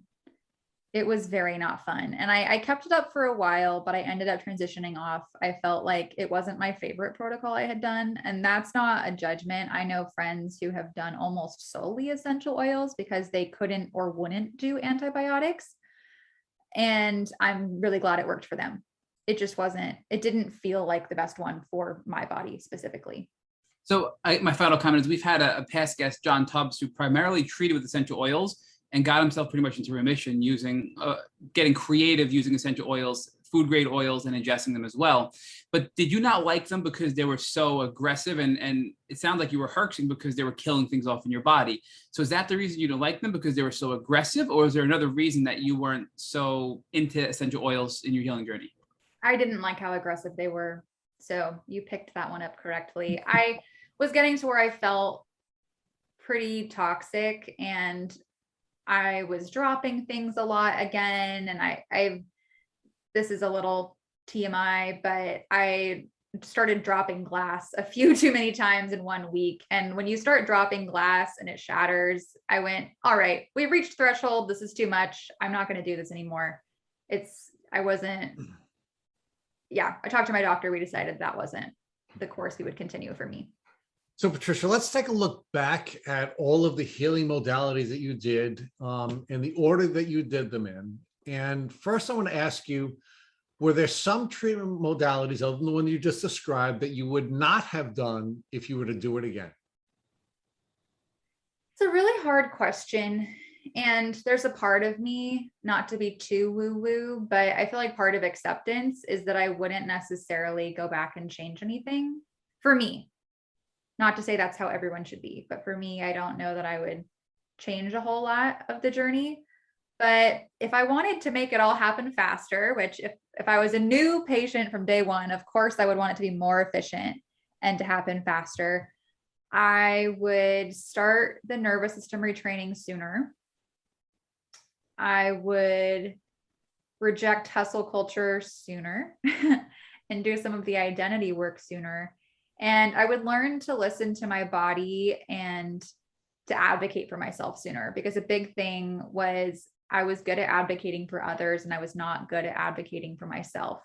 And so learning that I mattered and that I was worth it to advocate for was a big deal, and learning to stand up for myself and have boundaries. And I know that's maybe not the medical answer you were looking for, but all of those lessons really made a difference in my recovery. And as far as the medical piece, I would probably have introduced infrared sauna.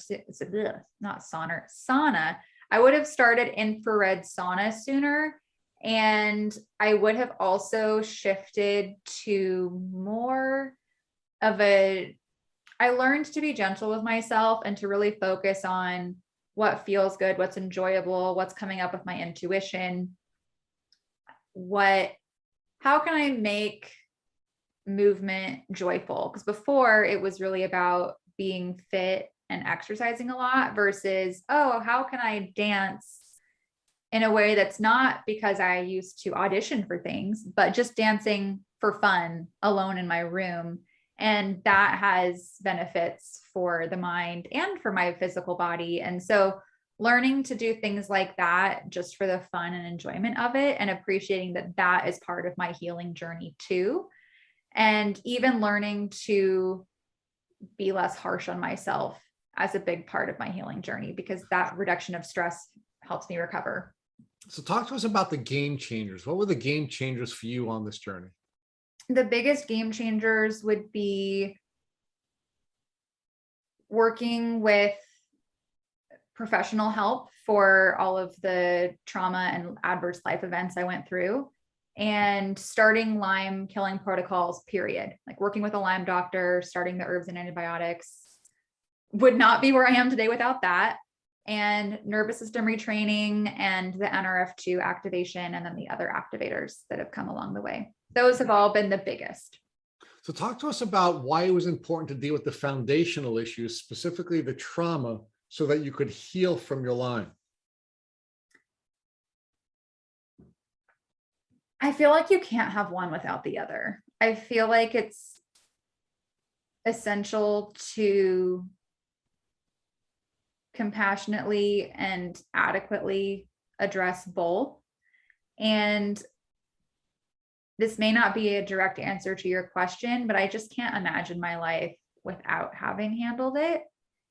And it was interesting because at one point I wasn't even sure that I had an infectious disease. I felt like I had a disease. I felt like there was something that no one was diagnosing. I really did feel that. But after so many years of medical gaslighting, because it took me, if I was sick by high school, it would have taken me at least 8 years to receive a diagnosis. If I was sick in elementary school, as Matt thinks I was, which is probably true, then it was even longer than that, right? So that was a really long time to not have a diagnosis. So to go that long with all that gaslighting, I started to wonder if maybe it was all in my head. And I started to doubt myself because people were suggesting it was in my head. And I thought, well, maybe it's true. Maybe it is my trauma that's making me sick. Maybe it is something more mental health related. And while that was untrue, I mean, it was both, right? It was that I had experienced trauma. And I think that the chronic stress, going back to your earlier question about genetics and all of that, while it may not have been genetic, I think that chronic stress weakened my immune system and made me much more susceptible to become as sick as I did. Now, talk to us about the resources that you've used generally, and which resources you'd recommend that people who are earlier on the journey use, meaning what kinds of support groups, what types of literature did you review, books did you read, what kind of websites did you locate to help you learn all that you've learned and share so brilliantly on this podcast? Thank you. So one is find a Lyme literate physician that you like and trust, one who has the proper credentials and that you can stand being around, preferably enjoy, because that's another big part of it. As I dealt with a lot of physicians who were very uncompassionate and condescending, and that, even if they know what they're doing, that makes it hard to heal because you don't feel psychologically safe around them. So you have the power to fire your doctor if your doctor is being a jerk. So find a doctor that you feel safe with, and again, who knows what they're doing. And then find some kind of mental health support. Now, if you can work with a licensed mental health professional one-on-one, I think that's probably the best. If someone has access to that, someone who's literate in medical trauma, especially, or someone who knows health psychology. In my case, them knowing other parts of my background well was extremely helpful.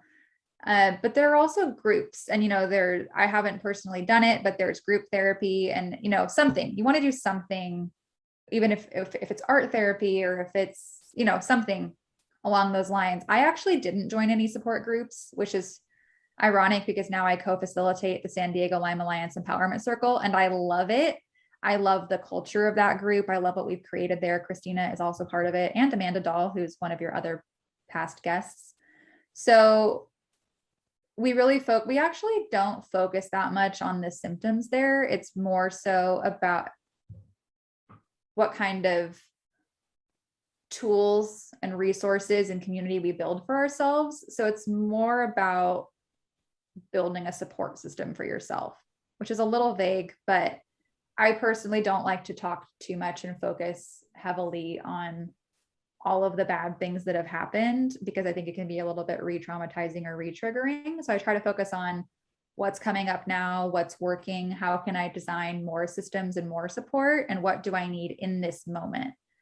So that was a little bit of a tangent, but there's always that group people can come to, and those are the main things, beside all the game changers for myself personally that I mentioned earlier. I obviously recommend all of those as well.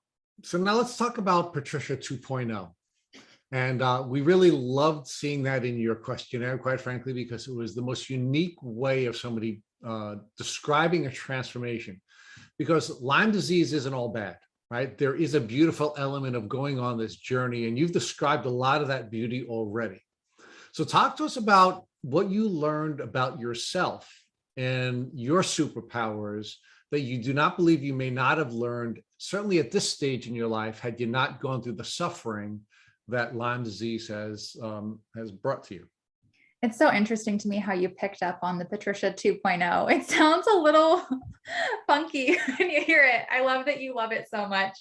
So the reason I conceptualized it that way is, like we talked about, there's this shedding of almost everything where it feels like the rug's pulled out beneath you, and there's this grief of feeling like you've lost almost everything. And that feels like a death in and of itself. As heavy as that is, I actually felt, and this was sort of how I thought, well, not sort of, it was how I thought of it at the time. I felt like I had symbolically died as I previously knew myself. There was a sense of surrender of my life as I knew it is gone. It will never be the same. I can never retrieve it. Everything has forever changed. And embracing not knowing what would happen next and having this hope and also extreme uncertainty of what the heck, however long I live after this, I have no idea what's going to happen.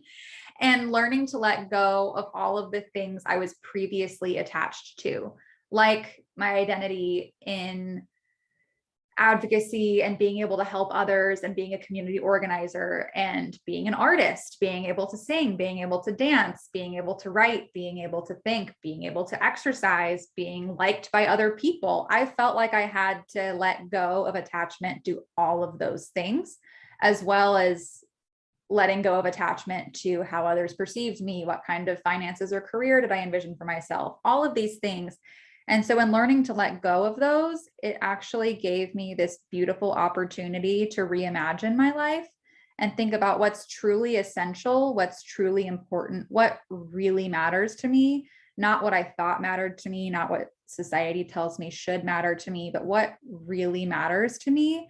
And since I felt, even though I didn't lose everything, it felt like I lost everything. And I feel like because of that, it actually opened up this freedom to think about what life could be and to rebuild myself from the ground up and then intentionally redesign who I was going to be and how I wanted to be and how I wanted to treat others, and really, really critically examine my values and accept that I may not ever have what I previously thought I wanted. And then what was so interesting is as I've healed, as I've recovered, as I've started to feel much better, where I actually don't have the chronic pain and fatigue that I used to, I feel pretty good, which is amazing. And I'm so grateful for that. And it's interesting because I see this continued building of capacity of I can do more and be more and feel good. And even what I didn't mention is I felt like I lost my personality for a while. Like my sense of humor took a little hiatus or medical leave of its own. And so many things like being goofy and playful and things that I thought were core and essential that I could never lose. Like you think, oh, well, you can take away my money, you can take away my accolades, but you can never take away who I am and my character. And I felt like even that was outside of my grasp for a while. And so it's been interesting. The 2.0 version is as I redesign and rebuild going forward in this completely altered chapter of my life, is I'm seeing more and more of who I always thought I was before I became super sick is coming back. It's coming back to me. It's like I had to let it go. And now all of the same things are returning. I actually work at Girl Scouts now, and I am dancing and painting and writing, and things are coming back, going back to your hero's journey, which I think is so cool. Some of the pieces that, and we hear about this in storytelling all the time, of the hero usually ends up with what they wanted in a slightly different way than the way the 1.0 version at the beginning of the story imagined it. They get what they wanted, but not the way they thought it would be. It's just slightly different. Well, is it what you wanted, or is it what you had destined to become? Meaning, did God give you a set of gifts and talents and purposes which we sort of lose because our educational system puts some baggage on us, and our culture puts some baggage on us, and our family, even well-intentioned, puts baggage on us. And then we go through this process of initially grieving a loss, and we get through the cycle of grief, and then accepting where we are, and then we create something new. And I think what's really beautiful about your story, quite frankly, is it is a beautiful story of transformation. But what happened when you got to the end of this? You stripped off all the baggage, and the superpowers became clear to you, and now you can use your superpowers in a way that you're supposed to use them, and the way you can really go back to saving the world as you had tried to before you understood your superpowers in a way that's not toxic to you. Yeah, it's learning to do things in a way that are healthier, more sustainable, and not toxic, and not relying on myself. Like, I've had a lot of reframing of the saving the world language, and I never want to see it as me saving anyone or anything, because I really think that puts too much burden on one person. Okay, how about changing the world? We'll go with that. And that wasn't to call you out. It's more so that I don't use that language for that reason. And I hope that's okay. But you can call me out. I'm okay. And so it's just so interesting, because it feels like those, what you call superpowers, the things that felt, you talk about the essential self, and who were you when you were 5? What did you like when you were 5? What felt easy and natural? What came to you that didn't come so easily to others, that put you in a flow state? And it's literally all the same things coming back to me. It's like that song, it's all coming back, all coming. It's literally all coming back. Well, remember, I mean, you're talking about flow, and I will define flow as your heart and your brain coming together, right? I mean, not working in your brain, but allowing your heart to lead you, right? And of course, when your brain, for example, was telling you you're stupid, right? You weren't in flow. You couldn't create. You couldn't do what you were created to do. You couldn't change the world. But as you were able to cleanse yourself of all this baggage, and as you were able to merge your gifts and talents, the superpowers are now putting you in a position where you can do what you're supposed to do. Thank you. And it's the enjoyment that comes with it too, the freedom that it doesn't have to be perfect, and to just allow it rather than being so attached and expectant of a certain outcome. It's a gift. Wow, this thing I've always loved is now re-entering my life, and I thought I'd lost it forever. And it helps me appreciate and savor it more, because I think, wow, I never thought I would get to experience this kind of love again. And I don't just mean interpersonal, it's just so many types of love and gratitude. And it's really beautiful, and it's great because it just feels like unexpected blessing after unexpected blessing. And it's fun. It's been really great. It's a great new chapter. So let us share with you what caused us to want you on this podcast, because we actually witnessed the beauty of your transformation before we ever met you. We witnessed the beauty of the work that you can do before we even knew who you were, because our friend Krista Nanos had invited us, or Nanos, I know I just butchered her name, invited us to view a piece of art that you had created, because she was invited to serve as one of the actresses or actors. And we enjoyed your work in so many different ways. And you gave so much beautiful insight into both the beauty and the challenges with being on a Lyme disease journey, that we said, we've got to get this woman on this podcast, because she's just really capturing the essence of so much. One of the things that I still remember was the way, and I don't remember which of the characters talked about toxic Lyme groups and the challenges that sometimes these well-intentioned groups create for people, and how this really unhealthy dynamic develops. And you beautifully captured that in your writing and so many other things. That was the one that, that really struck me, because of something that I had been struggling with. So talk to us about how this transformation that you've gone through, and this sort of stripping of all of these challenges, allowed you to now create something beautiful like that, which has caused you to now be considered one of the superheroes in this community. And it's even been profiled on sites like LymeDisease.org.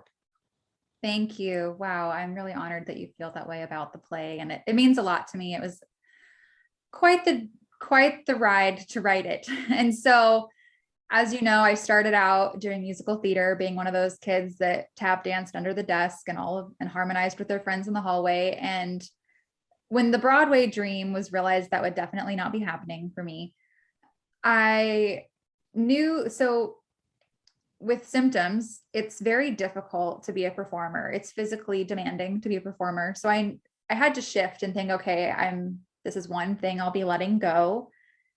And because there was so much identity around it, that was hard. And I thought, okay, is there another way to creatively reimagine my engagement with this big part of my life? And so that's how I found playwriting. And that's also how I found applied theater, which is a niche form of theater that is the advocacy application of playwriting and performing in plays. So I thought, wow, I always had these disparate parts of my life. I wanted to advocate and be a leader. And then I also wanted to be a performer. And I was always told I could have one or the other. I couldn't have both. And I went, hey, if I merge them like this, I can have it all. And so that was how that happened. And I had some really great experiences trying that out in my early 20s. And actually hadn't really thought about writing a Lyme piece, and always worked very intuitively with what's coming up for me now, what layer of not just symptomology, but what layer of emotional healing is coming up in this moment. And I'm going to handle what's coming up for me in this moment and honor that. And so working through some of my experiences with my father's alcoholism, that came up first. And once I had actually, very few people have read it, but there is a play related to that. And then there was this monologue I wrote in school that this is a very theater thing to do. There was a prompt. The professor said, write an anonymous monologue about the worst thing that's ever happened to you. So I wrote about being invisibly ill and misdiagnosed the same time my dad died and no one believing me. And the class voted it was the worst thing in the class that had ever happened to anyone. And so I laugh really hard about it now. I'm not even laughed about it at the time, but it was performed at our final showcase at the end of the year. And my professor said, you should, for the performance part, let's take out the alcoholism. Well, we kind of took out most of the alcohol. I don't know. She was like, I feel like the Lyme thing and the alcoholism thing, I feel like those are separate plays. And I went, oh gosh, I don't want to write another one. And so I shelved the idea, said, I don't know, I'm not ready. I don't want to think about it. And so then a couple of years later, when I was starting this Master's of Social Innovation, I went in knowing that it was a very applied program. It wasn't all theory. There was going to be a capstone that could be an action project. And so I knew I was going to start something. It is geared somewhat toward founders. And I knew I wanted to start something to do with how do we conceptualize trauma healing or maybe Lyme disease advocacy. And so intuitively, what came up was I said, okay, I guess it's time to tackle the Lyme disease advocacy. I'd never been that public. I had avoided all Lyme disease community related activities. I only went to my doctor and that was it. I didn't engage with, I wish I had found the super cool podcasts like yours and the Instagram community and all of these cool resources, but I did not know about any of them. And I was already several years into treatment. And I said, okay, well, it's most powerful when someone advocates for something they've personally experienced. And I had always advocated for something that I had never experienced. It was just, oh, I think I'd like to help this demographic. So I thought, okay, it's time that I step into something that I actually have lived experience of. It's going to be the most responsible and effective way to advocate. And that meant going public about my journey. And I had never been much of one to keep it a secret, but I also didn't plaster it. I don't think I had made a single social media post about it. And so most people, well, I don't know, there were people that didn't know in my life. And so I was literally speaking on stages at school saying, by the way, this thing happened. And it was a huge change. And I remember even my classmates and professors going, oh, but you're better now, right? And saying, no, actually, no, I'm better than I was a year ago, but I'm still recovering. And anyway, all of that led to, I knew that I wanted to do a play because of, again, the applied theater interest. And I admittedly did not feel creatively inspired. Like sometimes as an artist, you'll go, I have this idea, I feel so inspired. And I felt like that for the play dedicated to my father. And then for this one, I really wasn't, I just knew that I wanted to do something. I didn't know exactly how. So I turned to documentary theater. I conducted a ton of interviews, and the intention was to structure it similarly to the Vagina Monologues by Eve Ensler. So for those that don't know, beyond the taboo name that attracts quite a bit of notoriety, what she did is really interesting. She interviewed all of these folks and created monologues based on those interviews. And what's interesting is it's evolved into this niche subculture of people that annually in the month of February do performances. There are places that do it every single year, and there's quite a community around it, and they fundraise to support domestic violence nonprofits. So they support survivors of sexual assault and domestic violence. And they've raised billions of dollars by doing this around the world every year, which is really cool. And so there's this community piece, there's the arts piece, there's the fundraising piece. There are a lot of layers to that. And so I went, well, that's cool. I'll do my own version of that idea of gathering community, mobilizing community action, and also fundraising, and hopefully then addressing several of the needs of our community, because we do need all of those things. We need to not feel alone. We need to feel seen, heard, and understood. We need to express ourselves, and also we need policy advocacy, and we need to be able to afford our treatment. So there are quite a few things we need. And that's how it was created. And at first it was this amalgamation of many monologues, and it was really hard. Verbatim theater is difficult because you do a 1 hour plus interview with this incredible person, and I'm sure you would relate to this much more deeply because of all of the interviews you conduct. You hear so much information, and all of it feels so important and so powerful. And you think, wow, I am holding this person's story, and one of the hardest, if not the hardest thing they've ever gone through.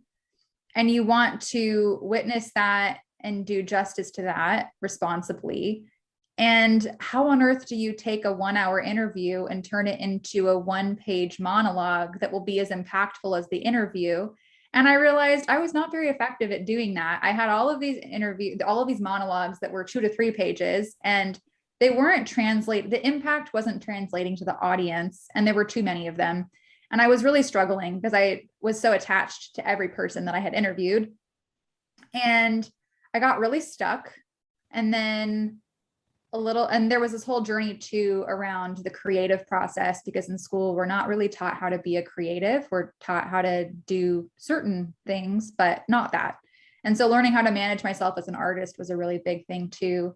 And I finally, so what you saw, the iteration of the play you saw was with Krista as one of our actors. Loved having her in it. That was the coolest. She was awesome. Yeah, she was awesome. She's awesome in general. And what really helped was there's this director, Diana Wyan, who is building her career at the intersection of public health and theater, because even within the advocacy-based theater world, there isn't a whole lot on public health and infectious disease. If you look at literature, you will find a robust body of work surrounding the HIV/AIDS movement in the 1980s. And there's some really cool theatrical work there. And there isn't a whole lot available beyond that. So that was also part of my intention, was building how do we do theater and public health advocacy. And I'll stop there because I've talked quite a bit. No, and you talked beautifully about it. So just share with our listeners the name of the play, and let us know if it's available anywhere now. So if someone wanted to be able to see the version that you had presented, is that available, or is it only going to be available on a year-to-year basis? So the title is The Great Imitator. There were previous versions and previous titles, but that's the name we have now. And it's a brilliant title. Thank you. Thank you. I'm grateful for the title. And it is, so the Zoom recording, of course, ideally, everyone will see it in person at some point. That's the impact of live in-person theater. It feels very different, but we did our best. We did what we could. And we did the Zoom version in May of 2021. And that recording is available now on my website. So folks can view it and on a donate what you can or feel called to basis, contribute, and then that will help with fundraising for future productions, because producing a play can be expensive. Hosting a live in-person event can be expensive. And so by adding that recording and whatever folks feel called to will help us make that possible. The goal is to do a live in-person performance in Southern California in May of 2022. I'm still working out where the venue will be. It's still complicated with in-person gatherings and in-person theater. And there are also special logistics to consider about bringing the Lyme community into that. And that's still a work in progress. So please keep us posted on how that develops and let us know what we can do to help you to develop that. Thank you. Project. Yeah, we would love to help. So let me take you to the last question, because you've been so generous with your time, and much more generous than we could have even imagined before we started this podcast. And I know our folks can tell we've really enjoyed doing this interview. Talk to us about what you would do if, God forbid, your mom, who's been such a powerful force in your journey and such a helping force in your journey, she came into your room right after this podcast and she had a tick biting her. What would you recommend that she do so she can avoid the challenges that come along with going on a chronic Lyme disease journey? First and foremost, we would pull up a video on how to properly remove a tick, because admittedly, I've never seen a tick in person that I know of in my life, which is insane. But we would look at the video on how to remove it properly. We'd save it and bag it for testing, and then figure out where to send in the tick for testing to find out what pathogens it might carry. And we would call and that's something that I want everyone to do. And unfortunately, I get calls all the time of, oh my gosh, I was bit by a tick. I go, oh, do you still have it? They go, no. I'm like, oh, I wish you still had it. That's number one. Keep the tick, as gross as it is. And then if you have access, call a Lyme doctor about what you can do. And there might be an antimicrobial they can give you even within the first 24 hours that can really help. And I've also had people I know go to urgent care and say that they were bit and be given a short-term prescription for doxycycline. So not all doctors will give it to you, but that is something to ask for. So, I mean, I just don't want the irony to pass before we thank you for joining us. And that is that your doctor, Dr. Sharma, who was a brilliant interview as well, shared with us a really interesting experience she had when she came to New York and came to Central Park, and her child had a tick biting her on the back. Dr. Sharma, who is an author of 4 of the top leading Lyme books you can read, and two of the the best courses you could purchase, both if you're a practitioner or as a patient. When she saw the tick on her child's back, she pulled it off and threw it away. And we spent a lot of time talking about the amygdala being triggered when your brain smoke detector being triggered when you see this experience, when you experience a tick bite. And it's really important to recognize that you need to calm yourself down before you do anything else. And that's one of the things that Matt and I have actually outlined on our website. So we would urge people to go to the Tick Bite Blueprint on our website. One of the things we don't promote too much on our podcast, because it's so cool that both you and your doctor have had a very interesting intersection on this point, that before you can remove a tick, you have to prepare yourself emotionally and calm down your fight or flight mode so that you can properly remove the tick. So, Patricia, I can't thank you enough for sharing so much of your time with us and this beautiful journey that you've shared with us. And I can't wait for the community of Tick Boot Camp to learn more about you when they listen to this really beautiful podcast. So thank you, Patricia. Thank you so much, Rich and Matt. I really appreciate it. Oh, and one last thing about the tick bite. I always tell people to document the date of the bite in their medical records and take a picture of the site as well. And then that way, even if they don't show symptoms, if nothing seems to happen, it'll be in their records. So if years later there are mysterious, weird things happening, they can remember to look back at that and test. Thank you for listening to the Tick Boot Camp interview with our guest, Patricia Cosulich. To our listeners, we have a call to action. First, if you'd like to learn more about Ms. Cosulich, please visit our Instagram page at patricia.cosulich or Great Imitator Play. Second, if you enjoyed this episode of the Tick Boot Camp podcast, please share with your friends by using the social media buttons you see at the bottom of our post. Third, Tick Boot Camp has created a Tick Bite Blueprint that has been inspired by the information that has been provided to us by past podcast guests. We urge you to visit our website at tickbootcamp.com to view the blueprint. Please note we would appreciate any input or any improvements you would like to offer to us. Fourth, don't forget to subscribe to this podcast on Apple Podcasts, Google Podcasts, or Spotify to get your automatic episode updates of our Tick Boot Camp podcast. Fifth, Ms. Cosulich and two collaborators have created a free Lyme disease resource guide. To download the guide, please visit her website at patriciacosulich.com. And finally, we thank our community for your comments on our past podcast episodes. Please take a minute to leave us an honest review on Apple Podcasts, on Instagram, or on our website. We make it a point to read every single one of the reviews we get. Thank you, as always, for listening.